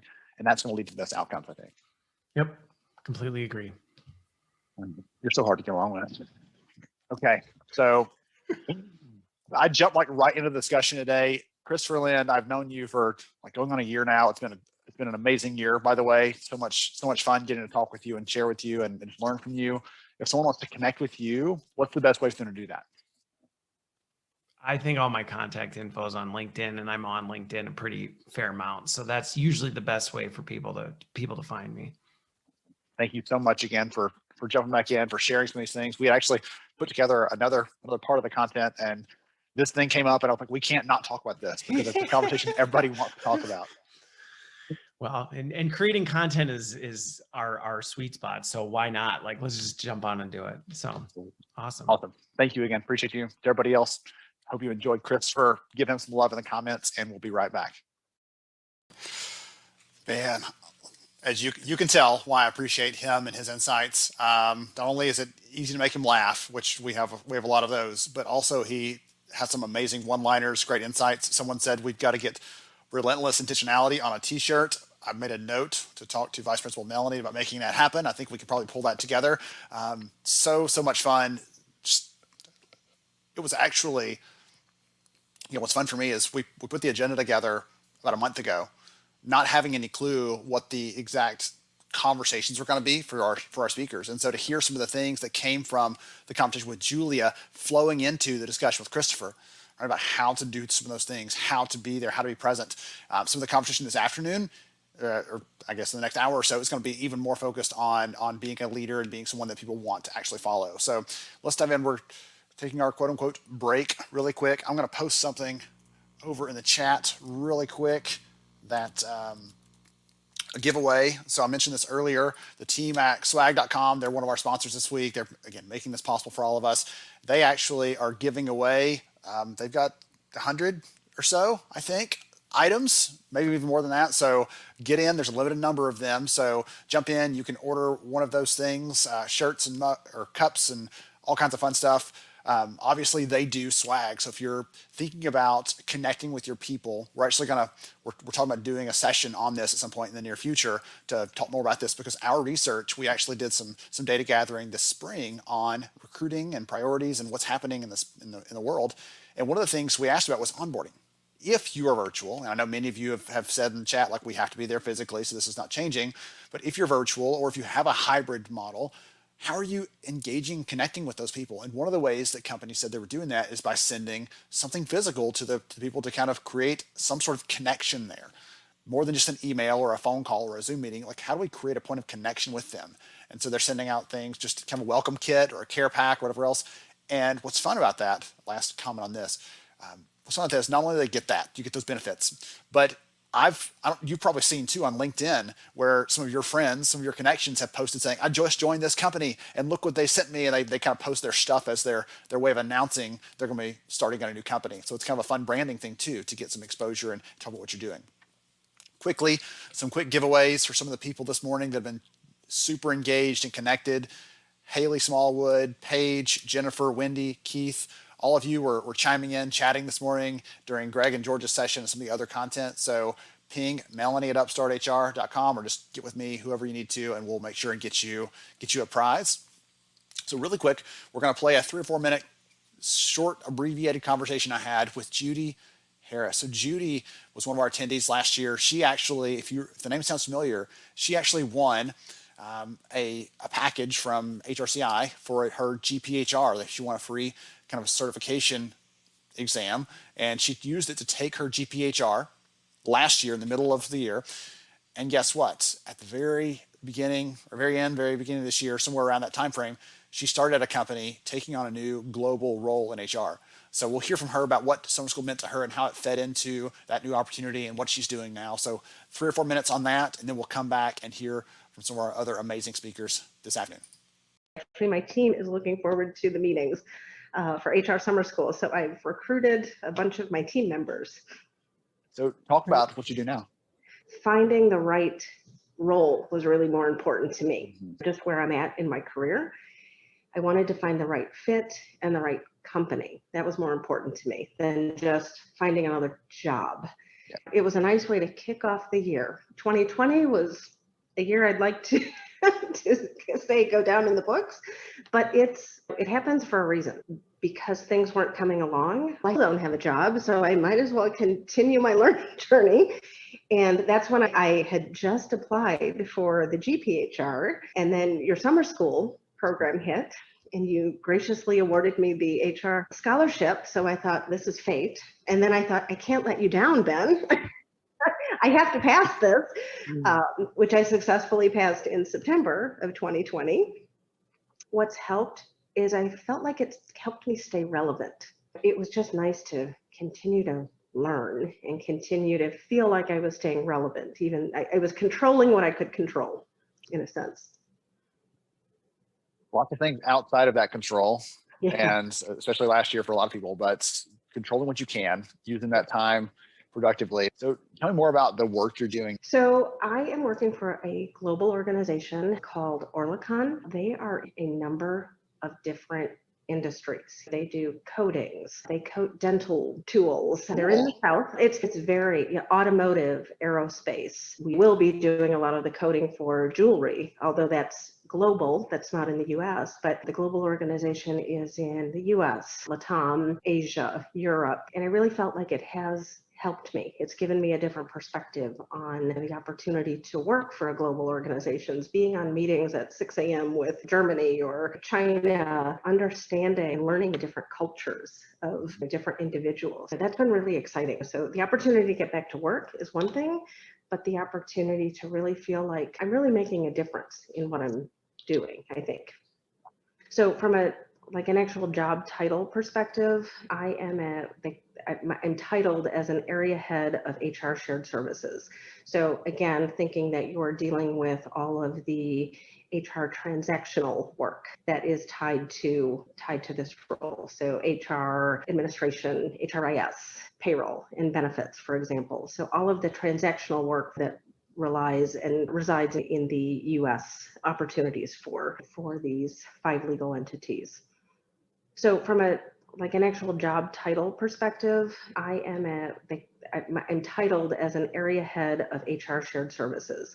So again, thinking that you're dealing with all of the HR transactional work that is tied to this role. So HR administration, HRIS, payroll, and benefits, for example. So all of the transactional work that resides in the U.S. opportunities for these 5 legal entities. So if I ask you to press rewind in your head a little bit and go back to a year ago, what did summer school mean to you in the middle of all that? Summer school for me was that opportunity to spend, and it was a long week. It was the entire week, not a long week in a bad way. It really invigorated me I felt like I was doing something valuable for those 5 or 6 hours a day, listening to different presenters and feeling like I was still learning and trying to stay relevant, even though I wasn't in that true sense of a job. But what's helped me now then is the opportunity to say, I'm going to block my calendar for this year's event. And I did, because it's important. Not only is it's not just a seminar or a webinar, it's really an opportunity to continue to network and grow with other individuals, because you never know how your paths might cross. Absolutely. So I had the opportunity to meet and learn from so many different individuals. Ben, what you do really makes a difference. I say that wholeheartedly. It's just the opportunity to network, and you're authentic and you can tell it's coming from the heart. So I appreciated every minute last year. I'm sure this year will be just as fantastic. Oh, goodness. Hearing her say that all over again makes me a little bit flushed just a bit. So love hearing Judy's story. Congratulations again, my friend. Appreciate you. Appreciate your son and his military service. We had that conversation last year kind of offline, but her son's doing some great work in the military, and appreciate you. Tomorrow, actually, later this afternoon, we're actually going to do kind of a hat tip towards the military service veterans and talk about ways to recruit them and some new initiatives in that space. We're going to have a conversation. So speaking of what's happening later on for the next hour plus, we're going to be here together. So next up, we're going to hear from Dr. David Arrington. He is an incredible person, incredible speaker. We had him here last year. If you were here last year, you may remember his joke about when sometimes things get so rough, you've just got to kind of scream to a pillow. That was something that the audience kind of seized on, and we had some fun with that. So he'll be back here shortly to talk to us about how to lead yourself, how to lead the HR function, be better at that. And also, just when I talked to him initially, I said, I just want to know how I can be a leader that's worth following. And I got those takeaways from his conversation, and I'm about to take some notes all over again. Next up, we're going to hear from Roger Kitchen. We're going to talk about mental performance at work. The work that we do in HR, we're not moving boxes. We might be, that occasionally happens. All other duties is assigned, but primarily the work we're doing is mental in nature. And so we're going to talk about how to be sharper at that, how to really focus on that, because that was a thing that was kind of tangential to the conversation last year. And I said, we need to have someone come back and just focus on that piece of it. So we'll talk about resilience. We'll talk about how to keep yourself mentally sharp. It's going to be great inspiration. And last but not least, we're going to talk about supporting the veteran community. Some new initiative that's coming up, and we're going to dive into that conversation with Wendy Safstrom from the Sherm Foundation, what they're doing there. And if you're inclined, you're interested, you want to get involved, you are welcome to dive into that. So we'll talk about how to make that happen. Okay, enough of me. Let's get this queued up, and let's dive back into the conversation with Dr. David Arrington. Here we go. Back to HR Summer School. I am so excited about this next guest. So as you know, last year we had a tremendous amount of just amazing speakers, and Several of them actually asked to come back, and several of them wanted to come back. And I went out there and sought out the one that I wanted to come back most, actually. And so, It got stuck with me. And they were busy. So David Exactly. answered the phone when I called him. So Yeah. Dr. David Aronson, I am so honored to talk to you again, sir. It's been a long time, my friend. Glad to have you back. Yeah, it's good to be here, my friend. Thank you for having me back. I enjoyed myself thoroughly last year, and my expectations are really high. So, I think we've got this chemistry that will work. I believe so. So it's funny because we were talking before we started recording, actually, that like you and I get together and like you'll say something and I'll go off on a tangent, and then I'll say something, you'll go off. Like we just have so much fun bouncing off of each other, and we try to put a little structure around this conversation, hopefully, so we can get to the key points. Who knows what happens? I'm so pumped though, because when I started thinking about the content for this year's event, going back to last year, we had over 1,000 people gave feedback on the event, talked about what they liked, what they didn't like, all that fun stuff. You had your magic wand. What would you fix? And the number one thing people said they loved was they enjoyed the content that wasn't just about client or just about specific tactics and practices, but how do I be better as a professional? How do I be better as a leader? And so one of the big themes that kind of popped out to me was, how do I become a person that deserves to be followed, right? As a leader, some people in the audience are already in that position, and David's going to help us level up on that. Some of you are not yet in that leadership role, and he's going to talk to us about how to become a leader worth following broadly. So just to kind of set the stage for you there, that's like a softball pitch for you probably, because you specialize in leadership and leadership coaching, things like that. So what are your first thoughts on that? I guess just kind of throwing that in your lane. So it is broad, right? And it is a softball, but by the same token, there's so many elements that you need to have in place to be a leader worth following. But when you say becoming a leader worth following, first, top of mind, character counts.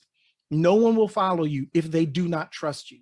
If you are a leader who people constantly kind of look at, I'm gonna give it to you. If they side eye you, and if they're looking at you kind of funny, and I had a client this morning told me about her supervisor who she says, I don't know why she lies to us. She can't be trusted. You will never be followed if your people think you're lying to them. I have another client. She also has a supervisor, a new supervisor who came in and is now going through their department with a fine-tooth comb for no other reason than they have issues personally. And my client doesn't even know what the issues are.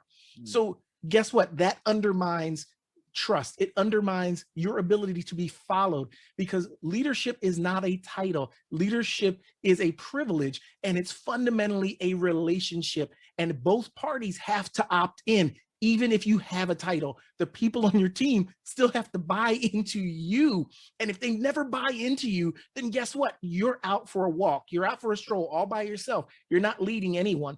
And that's when things, they kind of devolve into some of the lower baser leadership skill sets, where you're micromanaging and you're raising your voice and you're giving people a piece of your mind, and all of those like 095 remedial leadership skills.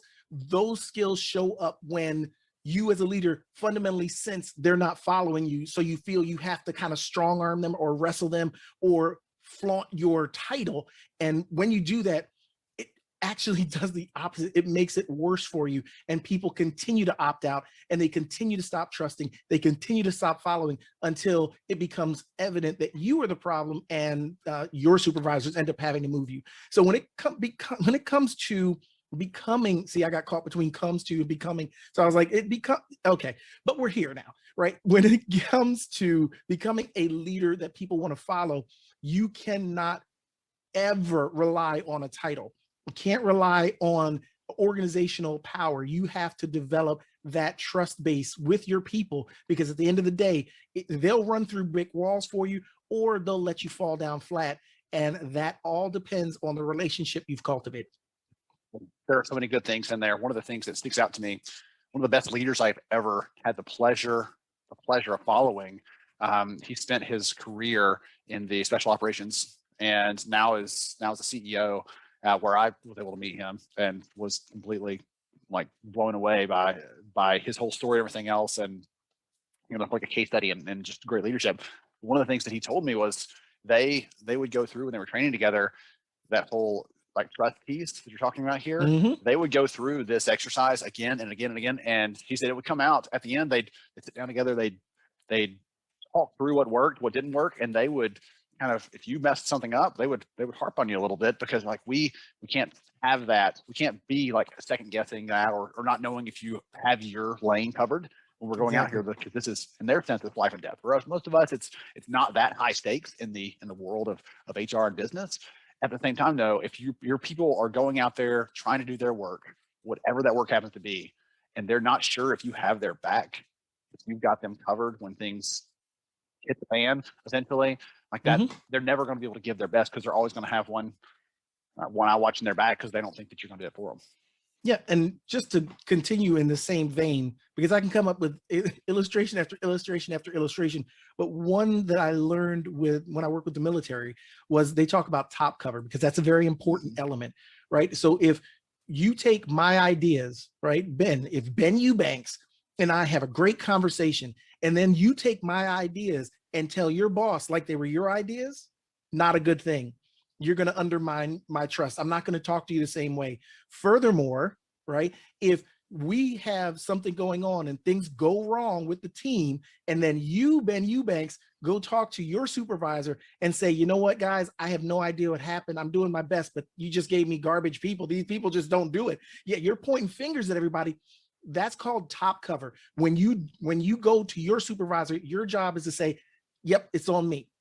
This is my responsibility. I understand. We're going to fix it. It's going to get better. And then you can come back and give us some conversation and talk to us in a way that gets things done. But when it goes out of the team, you are there as the leader to shield people on your team. You're not pulling people out and saying, oh, that's John. That's the way he always is. Never do that. You've got to be someone who is consistent. When you're talking to me, I should know that you'll say the exact same things to your boss. That's the kind of confidence I need to have to follow you. If you're going to become a leader, because there are a lot of leaders out there. I love to say there's no dearth of leadership. I'm sorry. There's no dearth of leaders. There's just a dearth of good leaders. People that understand what this is about, and that leadership isn't about them. It's about the people that they lead. Almost in the silence every time you like drop some of those like good one-liners on me, and you were the king of those, by the way. So I appreciate it. Okay, so we've got character counts. Yeah. Right. What's next on your list? Openness and listening skills, because one of the fundamental flaws I've run into with new leaders and seasoned leaders is they think they have to have all the answers. That's a fundamental flaw. You are leading a team of competent, capable experts. Let them do their job. So you don't have to have all the answers. You can ask good questions. As an executive coach, that's half my job, is literally asking very smart people questions that are designed to get them to think even in different ways than they had expected to think, to come up with solutions. If you feel as a leader, you've got to come up with all the solutions, you're not listening, because now all you're doing is talking. You're trying to demonstrate value. And this is often what happens. You think the only way you add value is by doing these things. The higher up the org chart you go, your value is no longer the things you do, but it's in how effectively you can get others to do the things that they do. So you've got to cultivate good, active listening, cultivate asking great questions, cultivate an openness to new ideas, things that you wouldn't have done. You might not have done it that way, but guess what? They may do it better. It's not about the way you do it. It's about the outcome. It's about the outputs. And you want to be open, listen, be aware. And then, of course, going back to point number one, give credit where credit is due. So when someone comes up with a great solution, that's when you write your boss a letter and CC them and say, hey, guess what? Ben just did this amazing thing. I just want to give him a pat on the back because this was amazing. And you CC him and the rest of the team. And guess what? You want to supercharge a team? That's going to do it. People will follow you if they know you're going to give them credit to your boss, and they know that you're going to listen and actually act on their suggestions. There's a double side. There's another side to this sword, right? It's two-edged sword. The other part is being able to set expectations that every idea that your team comes up with, you can't run with. So there are going to be points where you actually have to make decisions, and people may not like the decision. So it's not a true democracy, but you're open, you're listening. And there will be times that you have to pull the trigger, and it's going to be something that is not popular. You've got to be able to weather those storms as well, because if people know and trust you, they'll give you the benefit of the doubt. One of the ways I put that, because I talk to teams that are thinking like, what if we open the can of worms and everybody's got an idea and we can't do all the ideas? And I said, the way I put it back to people, like, again, probably not this blunt, but how many of you out there like own all the budget, own all the decisions, own all the talent and all the resources? Like, none of us do. And so there has to be a finite limit on how many things we can act on, how many specific tasks we can do. But there are also fun ways to, there are ways to make sure, even if it's, David, that was a great idea, I love that. Right now, A, B, and C are priorities, but I want to hold on to that one, and let's schedule time a month from now to come back to that and see if we can fit it in there, if it truly is something noteworthy and worth going after. Because even saying, I heard you, not yet, even that's something more than no, or complete ignorance. I didn't even listen to you, right? I act like it didn't even come across. Or you agree with it and then never do it, right? So you're just patting somebody on the head. When people feel that they're being patronized, again, it's going to undermine trust. But you want to set that expectation at the beginning. You don't want just a random brainstorming session that's going nowhere. You let people know, here's why we're talking about this. This is what we're going to do. And I'll be honest, it's going to come down to me. So I want to hear your ideas, but I don't want you to really hold me to doing all of these, because like you said, we only have a finite amount of time, resources, and we've got to deliver this project by XYZ date. So what we're talking about, and this is sometimes you'll be like, run with it. Just you got it, run with it. When there's some of those bigger decisions, let your team know they'll respect that. They won't respect you asking for all these ideas and then they go into the ether, and then people are wondering, well, why did we even do that? I'm sorry, I didn't mean to cut you off. I said this connects with some of the other things you're saying though. Like you're talking about, hey, we want to give you kudos. Isn't that funny? Right? But it all kind of interesting. Almost like you are an expert in leadership or something like that. I don't know. Maybe we'll figure that one out later. Those are your words, not mine, but I do completely and wholeheartedly agree and co-sign on them. Oh goodness. Okay. So we always have so much fun with this. We're going to run out of time before we can get to like all 87 things on your list. I only had like 15 more, but I get it. It wasn't 87 this time. Can you give me one more? One more. I enjoyed it so much. Yes. Pick your favorite child. So yeah. Oh no. Okay. I will do this because it's probably going to be the least, it'll be counterintuitive.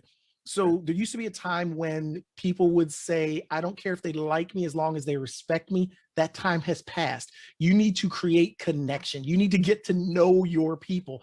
You don't, and here's another one. I'm going to drop another truth bomb on you. Oh, did I say that? Please forgive me. Can we edit that out? Can we edit the truth bomb part out? That was not good. I'm going to hold you to that, Mr. Leadership Expert.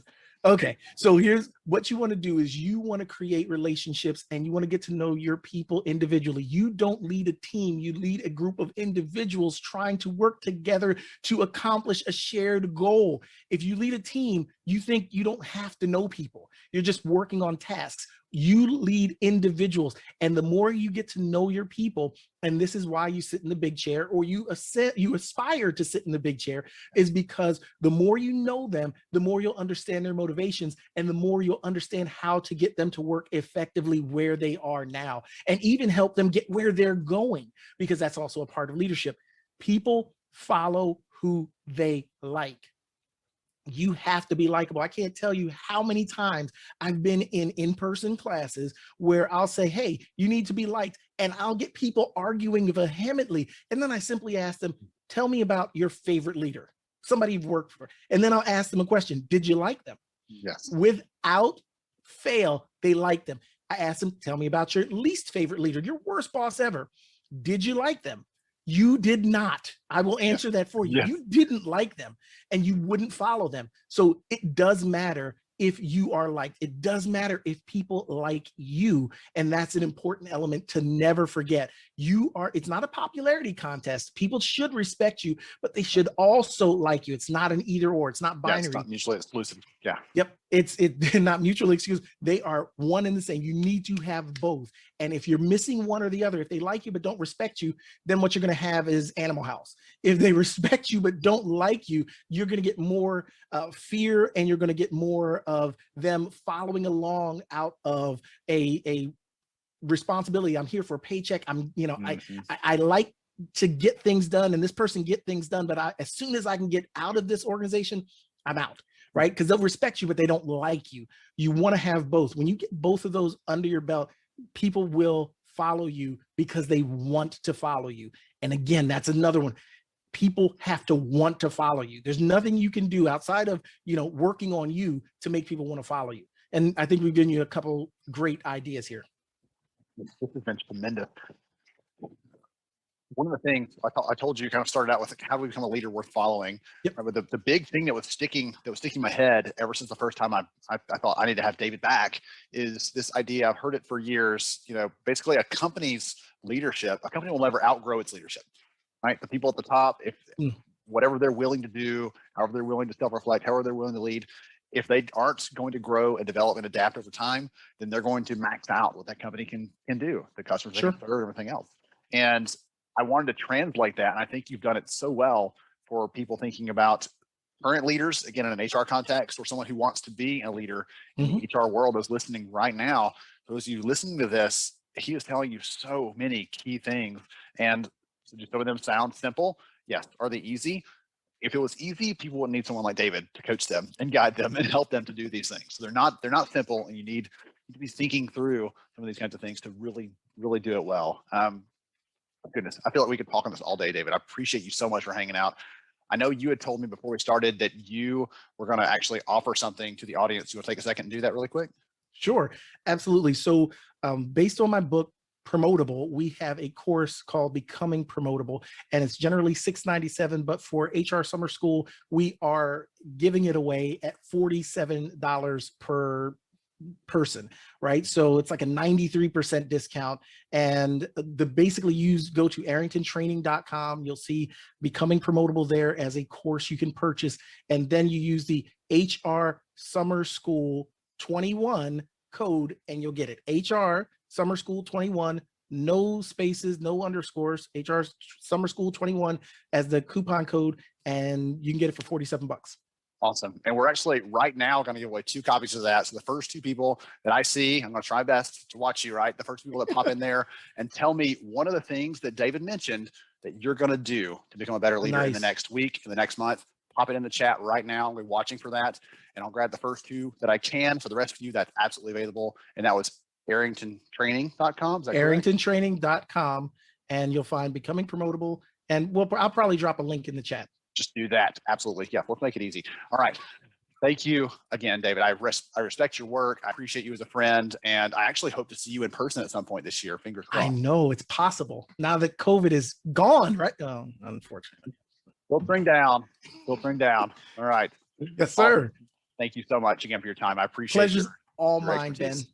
Awesome. Everybody else, I hope you enjoyed this. Let David know how much you enjoyed hearing from him in the chat. Call him Dr. Arrington too, by the way. He doesn't like that like in person, but I have fun with that because he earned it, and he is incredibly and totally deserving of that respect. Thank you guys for hanging out with us for the session. We'll have another one coming right up shortly. Oh man, I just love the insights from Dr. David Arrington. He just posted that link in the chat. I'll be coming back shortly to look for a couple of people to award that course to for free.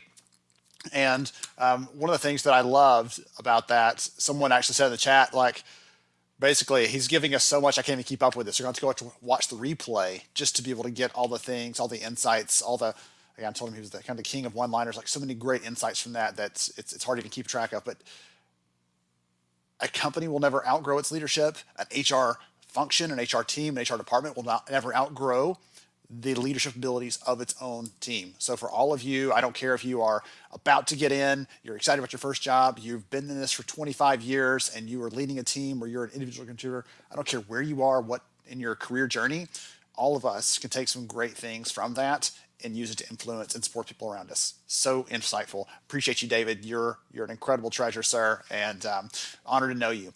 All right, next up, we're going to hear from Roger Kitchen.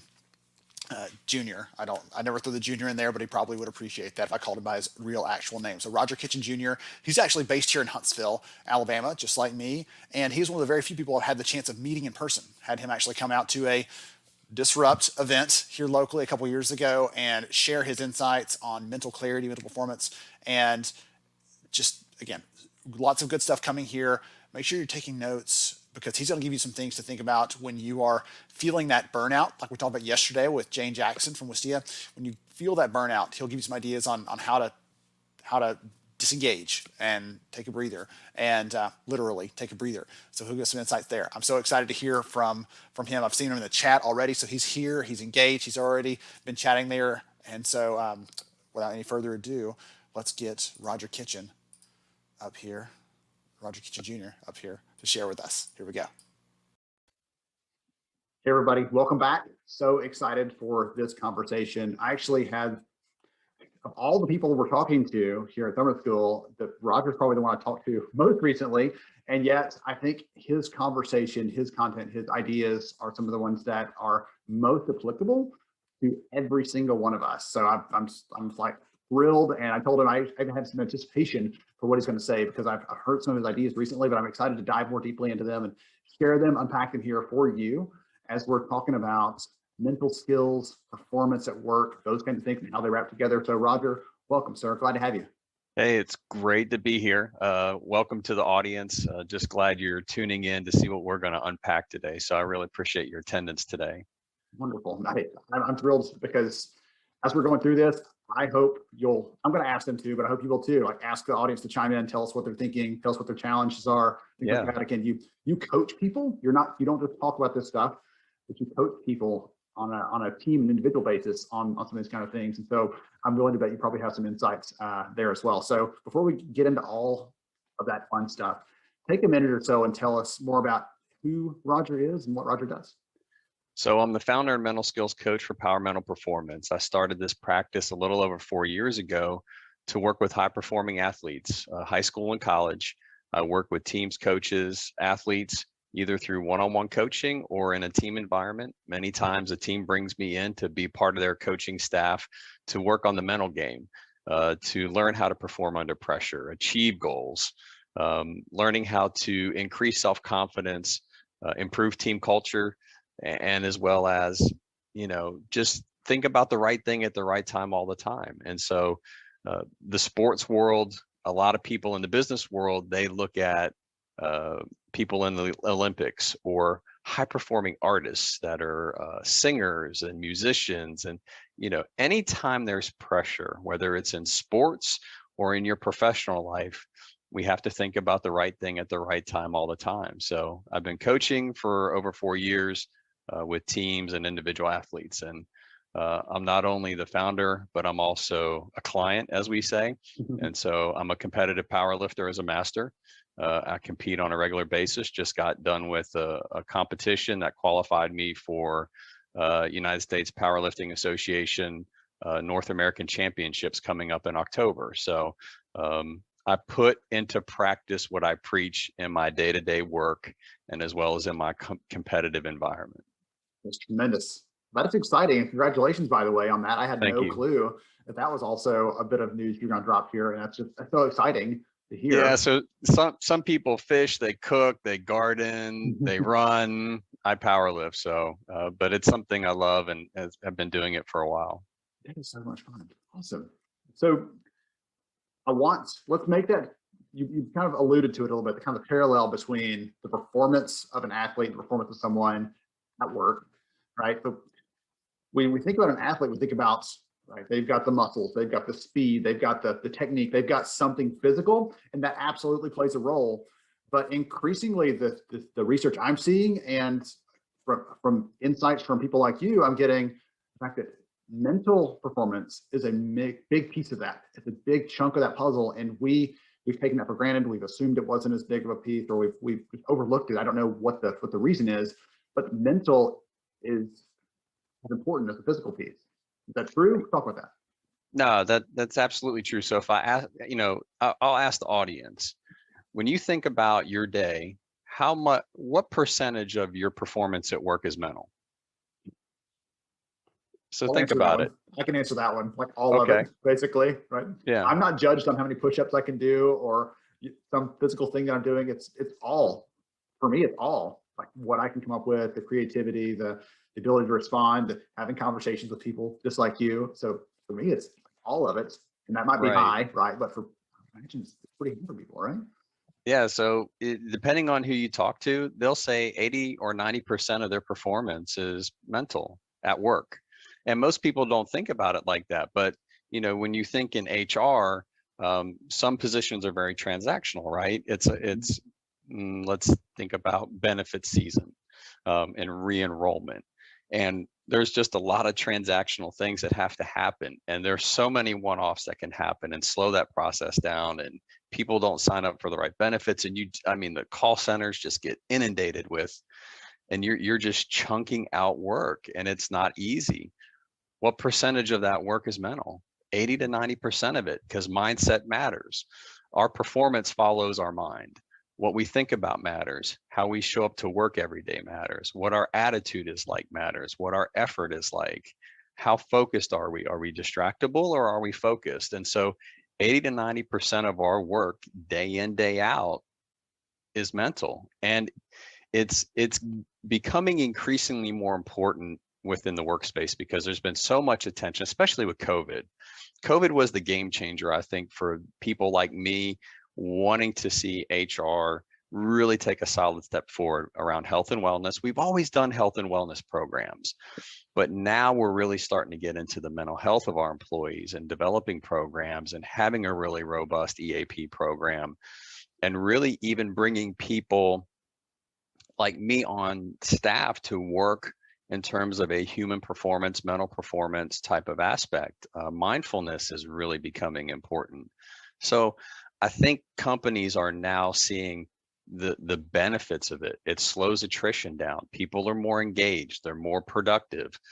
More services you provide to help people with their mental health and their wellness just has a huge impact. But again, if I ask the audience, you know, do you agree, disagree, 80 to 90% of your performance is mental, be interesting to see what people think, because they probably have never thought about it like that, right? We don't. Until you ask the question, I never stopped to think about it from that aspect. And I would like to think, I told you this before, like I'm a big reader. I love books. I'm a huge reading nerd. And so I've read a lot of things over the years that have kind of encouraged me to pay more attention to that side of my performance and how I do things, like the habits and the kinds of the ways that I structure my work. Right. And in spite of that greater awareness, I still had never stopped to think about how much of this is reliant on that mental, not just mental capacity, but that mental, the function, the performance, the stamina, like the focus, those kinds of things you're talking about there, not being distracted by squirrel, all those kinds of fun things, right? But it really is true. And so let's talk about, so let's say everybody's on board with us, right? They say, yes, absolutely. I'm with you, Roger. Performance is mental for us, the big focus. We need to be better at those things. What now? What now? Good question. So some people are very structured just by nature, right? They're very organized, they're very disciplined. It's how they're wired. Others, it's a challenge. It is that squirrel. Or, you know, in the COVID environment, it's easy to get distracted. Look, I'm working at home, you're working at home. I've got kids at the house. I got 2 dogs and a cat, and you never know what's going to show up on a call today. You know, we could be sitting here and my dog could just rush in, but there's a little bit more distractibility. So how do we build in a system? So think about it as a system and break it down into micro steps. One, you know, here's just a real easy way to start that process. It's a skill. That's why we call it mental skills. So just like in HR and in any profession, we had to do some things rotely and routinely to develop that skill. We had to put a little bit of structure and organization into that. So one thing that really helps me is I've got in the habit of saying, what's important now? WIN, what's the win? What's important now? And so, you know, sitting down and going, okay, what's important now? So 30 minutes ago, I said, what's important now? Looked at my calendar and said, Ben's important now. And talking to your audience and getting ready mentally and thinking through some things that we could talk about. So when you routinely sit there and say, what's important now? What's important now? What's going to be my win for the day? What's my goal for today? You know, start with the end in mind and work backwards. What are going to be those steps, you know, in the process to get me there? So it's what's important now, and it really is focusing on the process. And that's a habit we pick up from Olympians and high performing athletes. They don't get really results oriented, which is the interesting thing. So if you think about a track athlete, my son runs track and cross country. We have a goal for a time, but then we break down his training and we break down what he does day in, day out. And that's what we focus on. So what are the mini goals for Monday? What are the mini goals for Tuesday? And you start breaking it down little bit by little bit.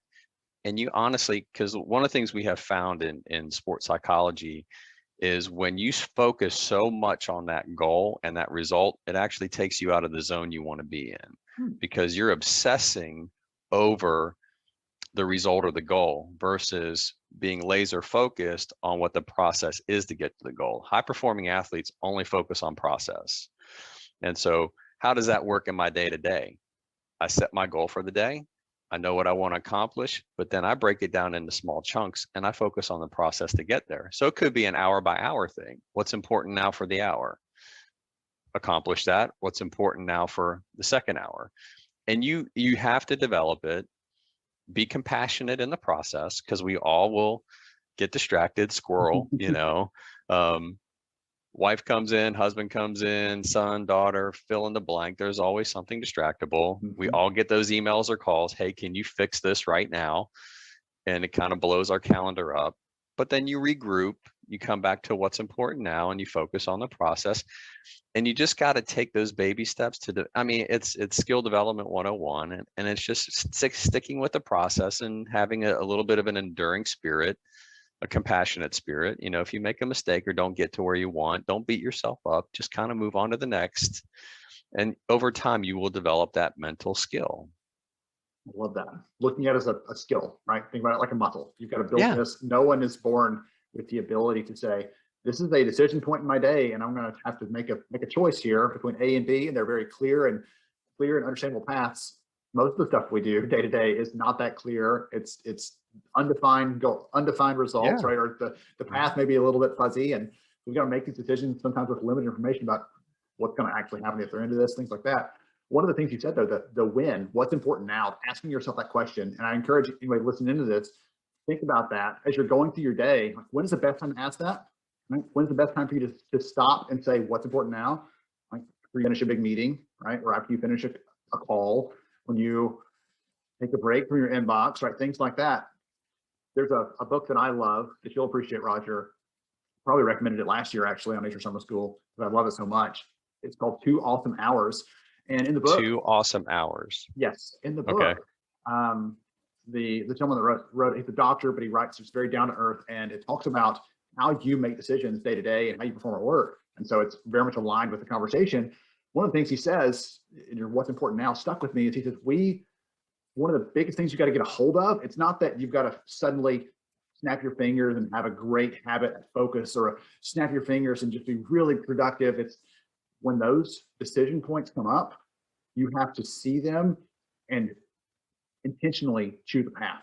If you don't, if you just like let your brain slip into that neutral gear, idling like it just wants to do, it wants to do that, then you'll find yourself in your inbox an hour later, like, I haven't done any of those things that were on my to-do list that Roger said, like, I need to plan my goals. You've completely ignored all of that in favor of using your precious mental energy responding to a bunch of email. So things like that, like those decision points, like your what's important now, asking that question and thinking about where those points are for you and for me and for everyone listening into this, those are critical things. And it sounds simple, but getting a hold of that and just recognizing those moments is a powerful start to this whole process.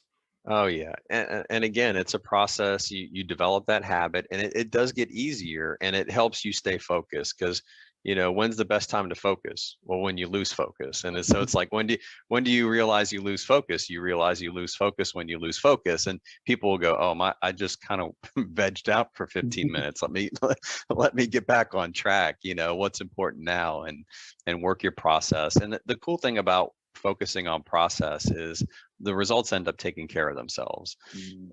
So when I coach athletes, let's set the goal, but let's get the plan to get to the goal and let's work the process. And the results are always a positive byproduct of being very intentional about working your process and those many habits and those many goals throughout the day. You will hit the result if you focus on the process and you do it well. And again, it's a habit. We develop it. It's, be patient with yourself and it works over time. So you've given us a good way to start to think about this, right? Asking that question, thinking about what's important now. Are there other types of habits or other types of things we need to be thinking about in this whole mental performance piece? Because again, we could talk for an hour probably on how to be more resilient, right? How to handle stress and everything else. We could talk for in a ton of different directions. I'm hoping you can give us another practical something, another piece of advice here as we're thinking about this, because I want everyone that's listening not just to say, okay, I'm being more aware, which is a great start to say what's important now, but also what else is there? Is it doing some of what you said? Is it being more intentional about setting goals and micro goals day to day? Is it something else that I don't even know about because it's not that I'm not aware of, but I'd love to be writing it down with my over here taking notes? What's your thought there? Yeah. For me personally, this is probably one of the most underrated skills for anybody dealing with pressure. And it doesn't matter if you're a single mom at home managing kids. It doesn't matter if you're a school teacher teaching middle school and middle schoolers are just driving you crazy, or in the HR world where maybe we're dealing with hiring manager issues or so performance issues, grievances, EEO maybe type things that are really really troublesome and it is the intentional practice of breathing and people look at, and they do what you just did to go, really, are you serious? And it's like, yes, I'm writing down breathing, but give me some parameters on that, because I'm already breathing and it might not be doing the job. So we get really intentional with our breathing for the sole purpose of learning to relax and slow the mind down. What most people don't realize is when they get into a stressful situation, and HR can be stressful, we don't breathe properly. It almost leads to a subtle hyperventilating, and we don't even realize we're doing it. And when your brain can't get oxygen, it's a bad day. And so it is the intentional practice of what I call a circle breath, where you breathe in through your nose for a count of 4, you hold it for 2, and then you exhale slowly for a count of 6. And you count while you do it, and you do the breathing. And what it does is it slows your heart rate down. It allows your brain to get oxygen. It allows you to think clearly. And what it does is it puts your mind in it puts your mind in a neutral state. So you're coming from that maybe tough situation, that stressful situation, and getting into a neutral state where you learn to relax. And athletes do that, and that's how they stay in the zone, where they're relaxed. They're not too high, they're not too low, they're neutral. And it allows you to respond in a better way. And so when you think about performance, we always want to respond well. We want to be intentional with what we're doing. And so many times throughout the day, I'll just when I'm like, okay, I'm frazzled, I'm not myself, I'm stressed. It literally is just sitting in my chair and relaxing for about 2 to 3 minutes, taking some nice, long, slow, deep breaths. And then I come back to, okay, what's important now? It's just a way to reset. It's a way to reset. It's a way to reset. It's a way to reset. And the funny story around this is I was working with the high school football team a couple years ago, and I was teaching this. And these big linemen, offensive, defensive, they just looked at me like, Coach, you're like crazy. Anyway, we would go through these, I would take them through these different breathing exercises. And then lo and behold, we go into a game that season It was against an arch rival. There was a lot of talk and smack between social media, between the high schools and the athletes. And the team I was working with just, I'll be honest, they murdered the other team. I mean, it was a big blowout. So after the game, everybody was out on the field and I'm out there, big offensive linemen come around me and they're like, Coach K, we thought that stuff you taught us was stupid. But you know what? It works. And it's funny because I'm like the small guy with these big offensive linemen. And the one guy goes, yeah, it helped me reset every play. And so I always tell people, I say, look, what I teach is different. It just is. Let's put it out there. Because when you want to get bigger, faster, stronger, you can lift weights, you can go to the track. Even if you're learning how to cook, you work on recipes and you work, you practice your craft in the kitchen and you make mistakes and you learn how to get through it. I said, what I teach is just different because I'm teaching you to think differently. I'm teaching you to respond differently, and you can't grab a barbell or you can't grab a bowl and mix up something for a recipe.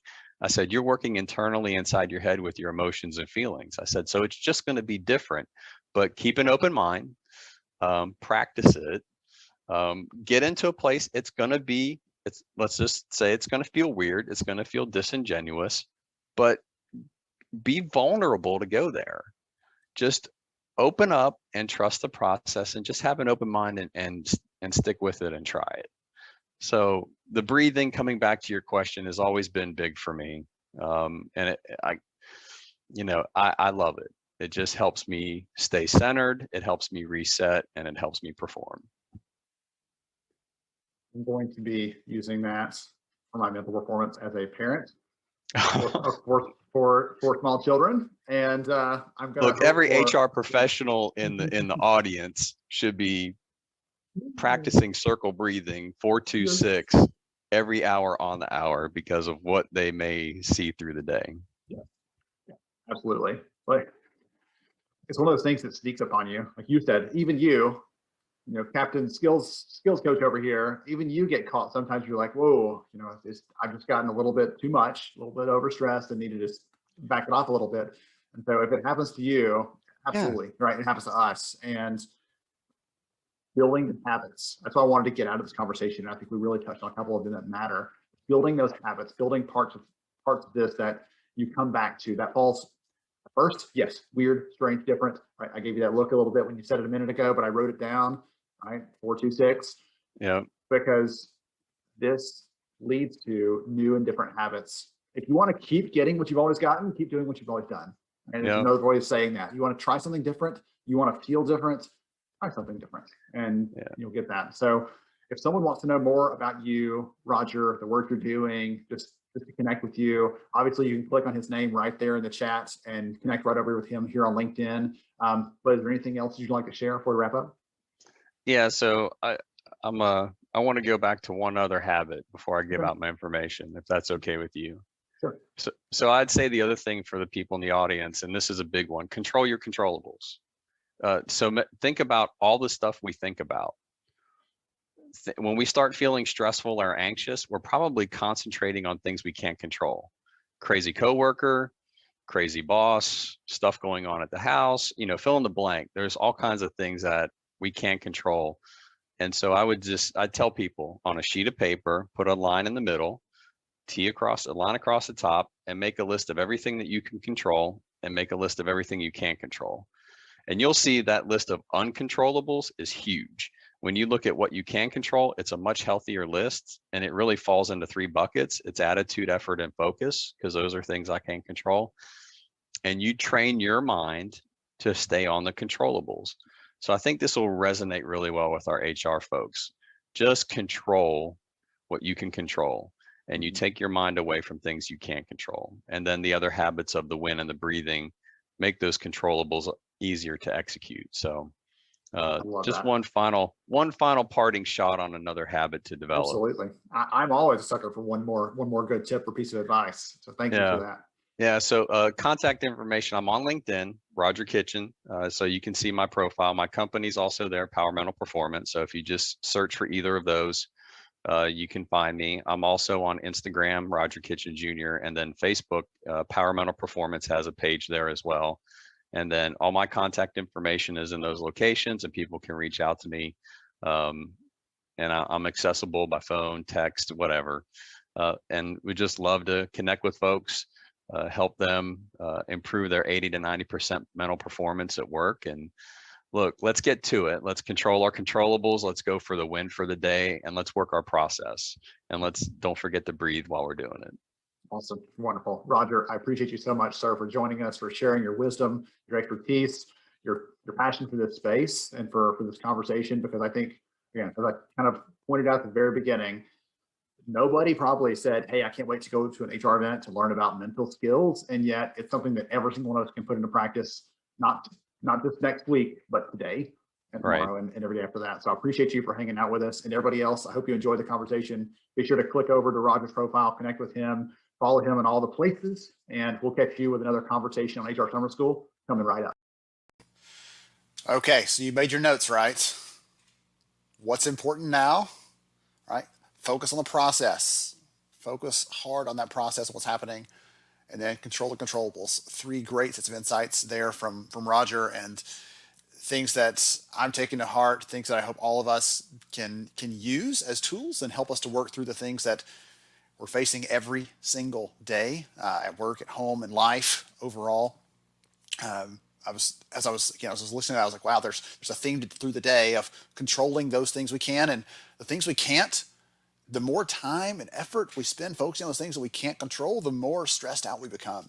And we heard from Jane Jackson yesterday, actually, the importance of focusing on ourselves as HR leaders, and we sometimes, most of the times, almost all the times, focus on everybody else's needs, and ours are the very last ones. Whatever last little bits of effort and attention and intention we have left over, we give to ourselves. And I always go back to the airline thing, right? Put your mask on first before you put it on someone else. You can't help someone else if you are not taken care of. Does that mean you're selfish?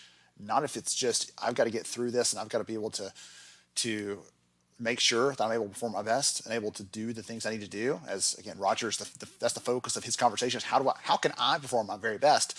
And some of that is pulling back a little bit from everything going on and just taking a minute to get reset. Okay, for our last conversation today, we're going to hear from Wendy Safstrom over the SHRM Foundation. We had someone, Sherry, I believe, was one of our attendees last year. So she's a sophomore this year. She pinged me a couple of weeks ago and said, hey, I don't know if you knew about this, but there's this program going on where we're working to help employers can do like a train the trainer ambassador program. And I'll make sure we post a link in the chat there so that you can see the announcement on the program shortly. But they're doing this program to try to support the veterans in the community and help them. And my family and I have a big heart for the veteran community. We want to support them. And as HR leaders, we can do it in a way that the average person out there can't. We can support them in a different kind of way by looking for employment opportunities, looking for ways to weave them into the workforce. And so that's what we're going to talk about here very briefly. It's a short conversation, I think, 10 minutes or so with Wendy, and then I will come back with you to wrap it up for the day, talk about what's ahead, maybe even give a couple more things out. Who knows? So hang tight. We'll bring Wendy up to help us finish out the last conversation of the day. Back to HR Summer School. So this week we've actually heard from Lieutenant Colonel Chevy Cook talking about mentoring and connecting and supporting people. And so I was so pumped to have a chance to connect with Wendy, because we're going to talk about an actual way that you can do that if you're so inspired. So Wendy, welcome to the conversation. Glad to have you here. Thank you so much for having the foundation on today. Absolutely. So before we dive into some of those things we're going to talk about, would you give everybody a little bit of insight into who you are and what you do? Sure, absolutely. Wendy Safstrom, I'm Executive Director of the SHRM Foundation. I've been here for almost 4 years exactly. SHRM Foundation is the philanthropic affiliate of SHRM, and SHRM, the Society for Human Resource Management, is the world's largest professional society for HR. SHRM engages about 300,000 members in 165 countries globally, and ultimately we have an impact on about 115 million workers annually. So our role in terms of contributing to the amplification and activation of SHRM's mission, which is to elevate HR, we really mobilize HR professionals to lead and activate positive social change in the workplace. So it's through programs like we have that we're going to talk about today that it really allows us to put our purpose and our vision and our mission into action. Yeah, before we get to the purpose today, actually, I just want to give you a quick kudos. Actually, the SHRM Foundation does amazing research, and I have always been, I'm a sucker for research. We do research now, but I remember being in the trenches as an HR leader and saying, okay, I've got to figure out how to do onboarding better. Let's go and dig up some of the research, and having those things available as resources.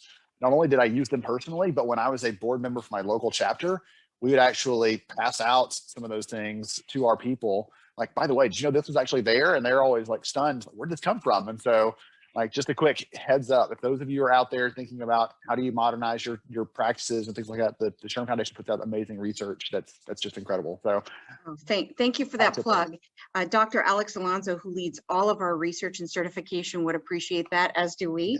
And I think it's really important to note that we're not in the business of doing research just for research sake. We are doing business so that we can build evidence-based programming and solutions. So we're really looking to help investigate and or solve a problem or leverage and heighten an opportunity. So thanks for that shout out for our research team. They're tremendous. yes, absolutely. Give him a high five or an elbow bump I or whatever, will. I sure will. the modern version of that is, because he's incredible, and all the work he's done around the body of competency and knowledge and the certifications, everything else, all of that has been a big, it's gonna be like a long legacy for he and the team there. So let's talk about this new ambassador program. So I know it's a partnership between SHRM and USAA, but talk more about that, what that is and what that looks like, maybe why it came to be, actually, because when I heard about this, I was so intrigued.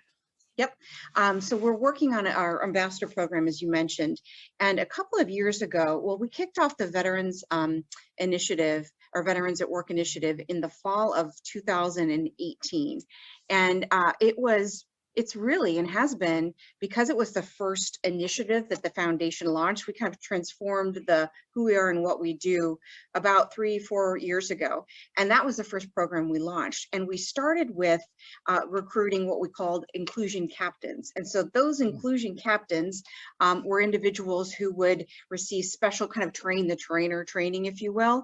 And then the ask was that they go back into their communities, and there's a multiplier effect. So they train X number of HR professionals so that those HR professionals can go out and create strategies and cultures and workplaces that are conducive to recruiting veterans. And most recently, we've moved into really the recruitment and retention. I think retention is incredibly important, if not more important, of members of the military community. So that could be military spouses and caregivers, et cetera. So what we've done is we've kind of revamped that ambassador program. And we actually, speaking of research, we just released some research earlier this year, and I'm happy to get it to you so you can post it for everyone to see. That really talks about the impact of COVID-19 on veterans and members of the military community. As part of this kind of update or revamp of the Veterans at Work Initiative, we're going to be training 250 ambassadors this year. So we're looking to identify and train 250 ambassadors. Through this program, which is kind of building off of the original Inclusion Captain program, our goal is to really train and mobilize HR volunteer leaders who can, again, service force multipliers to really combat the significant and somewhat negative impact that folks perceived and or assumed as a result of 19, and also address some other barriers that employment opportunities veterans and members of the military community face every single day, COVID notwithstanding. So our goal ultimately with this program is just to ensure that nobody in the military community gets left behind. And we're doing everything we can to make this ambassador program a success. One thing I'll say for those in the audience that have never stopped to think about it, the military community is incredibly diverse, by the way. And so lots of companies are saying, how can we do better at diversity hiring and bringing in creating more inclusive culture?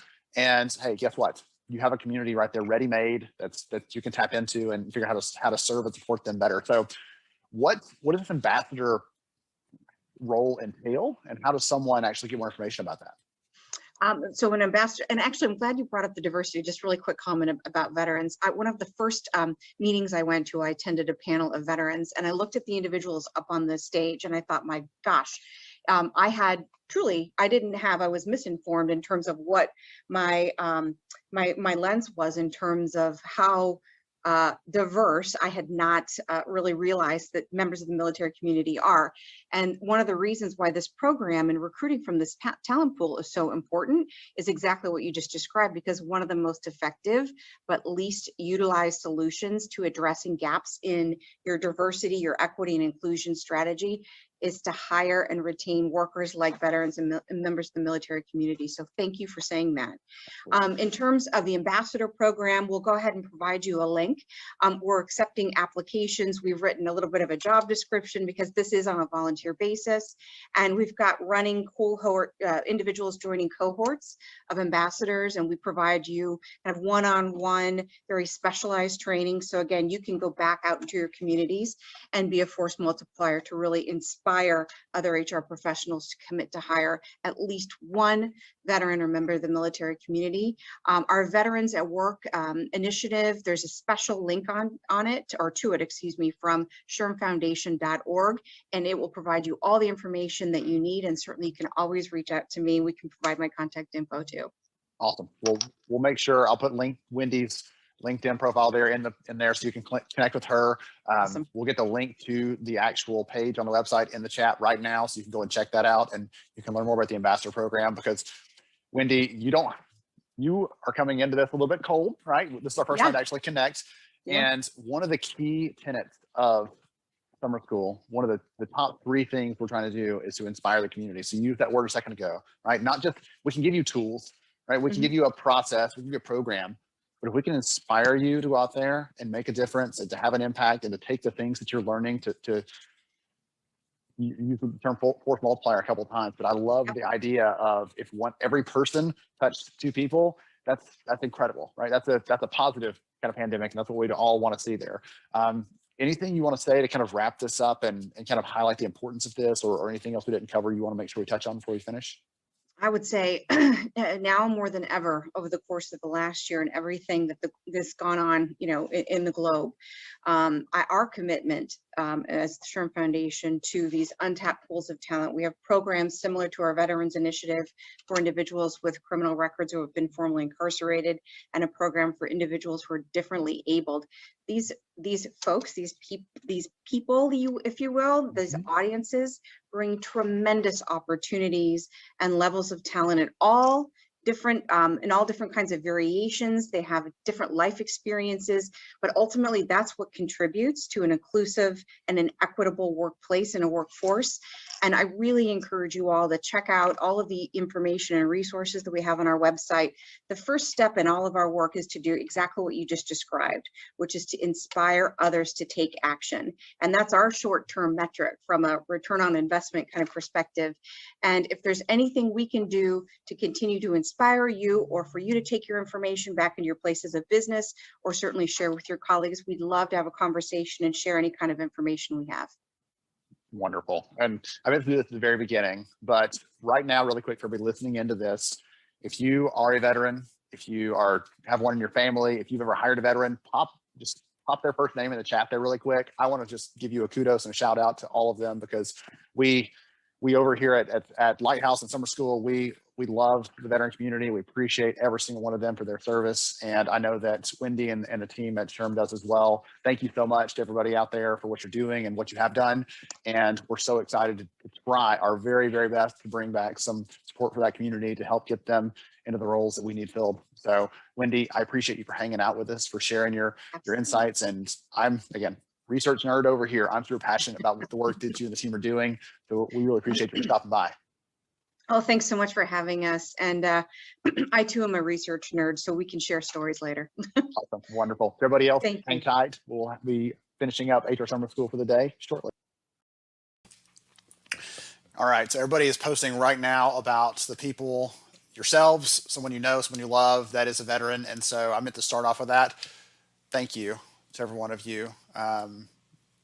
Appreciate that about everyone. Appreciate the service. And again, our family has been touched by that. I'll have to find some time in the future, maybe tomorrow morning, if we have a few minutes, to tell you a quick story about my grandfather, who was a veteran, and some of the stories and things he told me before he passed. Just I passed them down to my kids because they meant so much to me, and they create kind of this connection, this legacy that's lasting. And so every one of you, for the work you've done, I appreciate you, and I am hoping, several people already said in the comments like they're inspired by this. I hope you're inspired, for those of you that have that inclination to dive into that, learn more about it, and look for a way to be an ambassador in your own area, because that allows you to support and serve and have an exponential impact on that community. So excellent.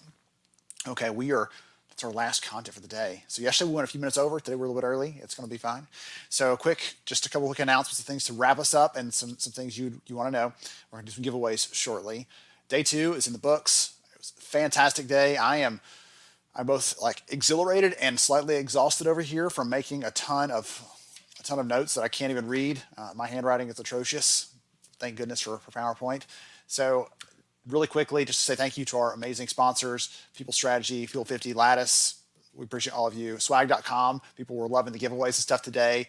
And then Checker. I just posted in the link in the chat. I'll post it shortly again. But they're doing a free background check for a company that wants one. And one of the things that they're doing that I think is really intriguing is many of their background checks can come back in minutes, not just like 3 or 4 days. I remember faxing forms off years ago. Their tools or technology have really modernized that process. They're doing good things there. So a couple things. I've been watching the chat and trying to find some people that are really chiming in, that are having some fun there. So Jonathan, Yvette, Latressa, Gretchen. I didn't put Melanie's email in here, but Melanie@upstarthr.com. You email her, she'll take care of you. She'll get that for you. And for David Arrington's course, I picked 3 people actually, and I don't have your names on this slide, so listen up. Jennifer Bonds, PHR, Siobhan Bain, and Jennifer Kirpan. I hope I got that right. Jennifer Kirpan, PHR. So those of you, I'll make sure and get your names in the slides tomorrow so you can catch that if you missed it just now. But those are the 3 that won the free copy of David Arrington's course. So I'll make sure and get you set up. If you heard your name, ping Melanie. We'll get you in there. If you're not sure, whatever else, we'll have it in the slides tomorrow morning to give that away. So the rest of you got something different, probably a book or a shirt or something else with some fun stuff there. And just one more minute or so on tomorrow's session, tomorrow's agenda, and what to expect. So we're going to have a different fire starter tomorrow. That is actually still being developed as we speak. So hang tight and you'll see what that is in the morning. We're going to have a session on employee mobility, moving people inside the business. So we heard about performance. We've heard about some things about learning and all these other things. We're going to hear about workplace flexibility. Ann Fulton and the team at Fuel 50 just completed some brand new research on what's happening in that space and what employers are saying and what employees are saying. And we've had so many good discussions about it. I'm excited to bring that into the conversation tomorrow and talk about that from a data perspective. We're going to talk about with Elisa Garn. And Elisa was here last year with us. She was with us in the chat almost all week, and was just an incredible force. And so I asked her to come back because she just was an honorary adjunct professor last year for summer school because she was just so engaged. So she's going to talk to us about high performance culture, a couple different things. The story that I can't wait for you to hear is she's going to tell us, here's the way you should not ever pitch a project for HR because it will guarantee that it doesn't work. It will guarantee you get a big fat no when you pitch your project this way. So great story from her. Carla Patton is going to be our last Where Are They Now story. We're going to hear from her. Again, just like our other 2, she started a new role recently. She's actually about to move to a new city. And so I'm like, I've got to find a way to get to Nashville and meet her in person before she goes a little farther away. We'll hear from her.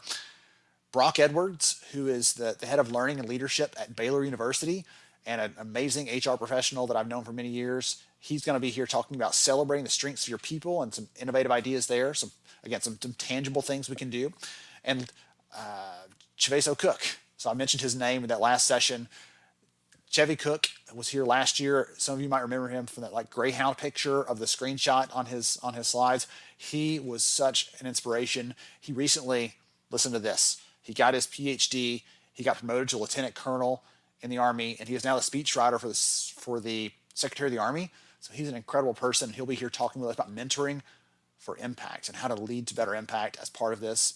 And last but not least, I have Eric Kershot coming up to talk about networking.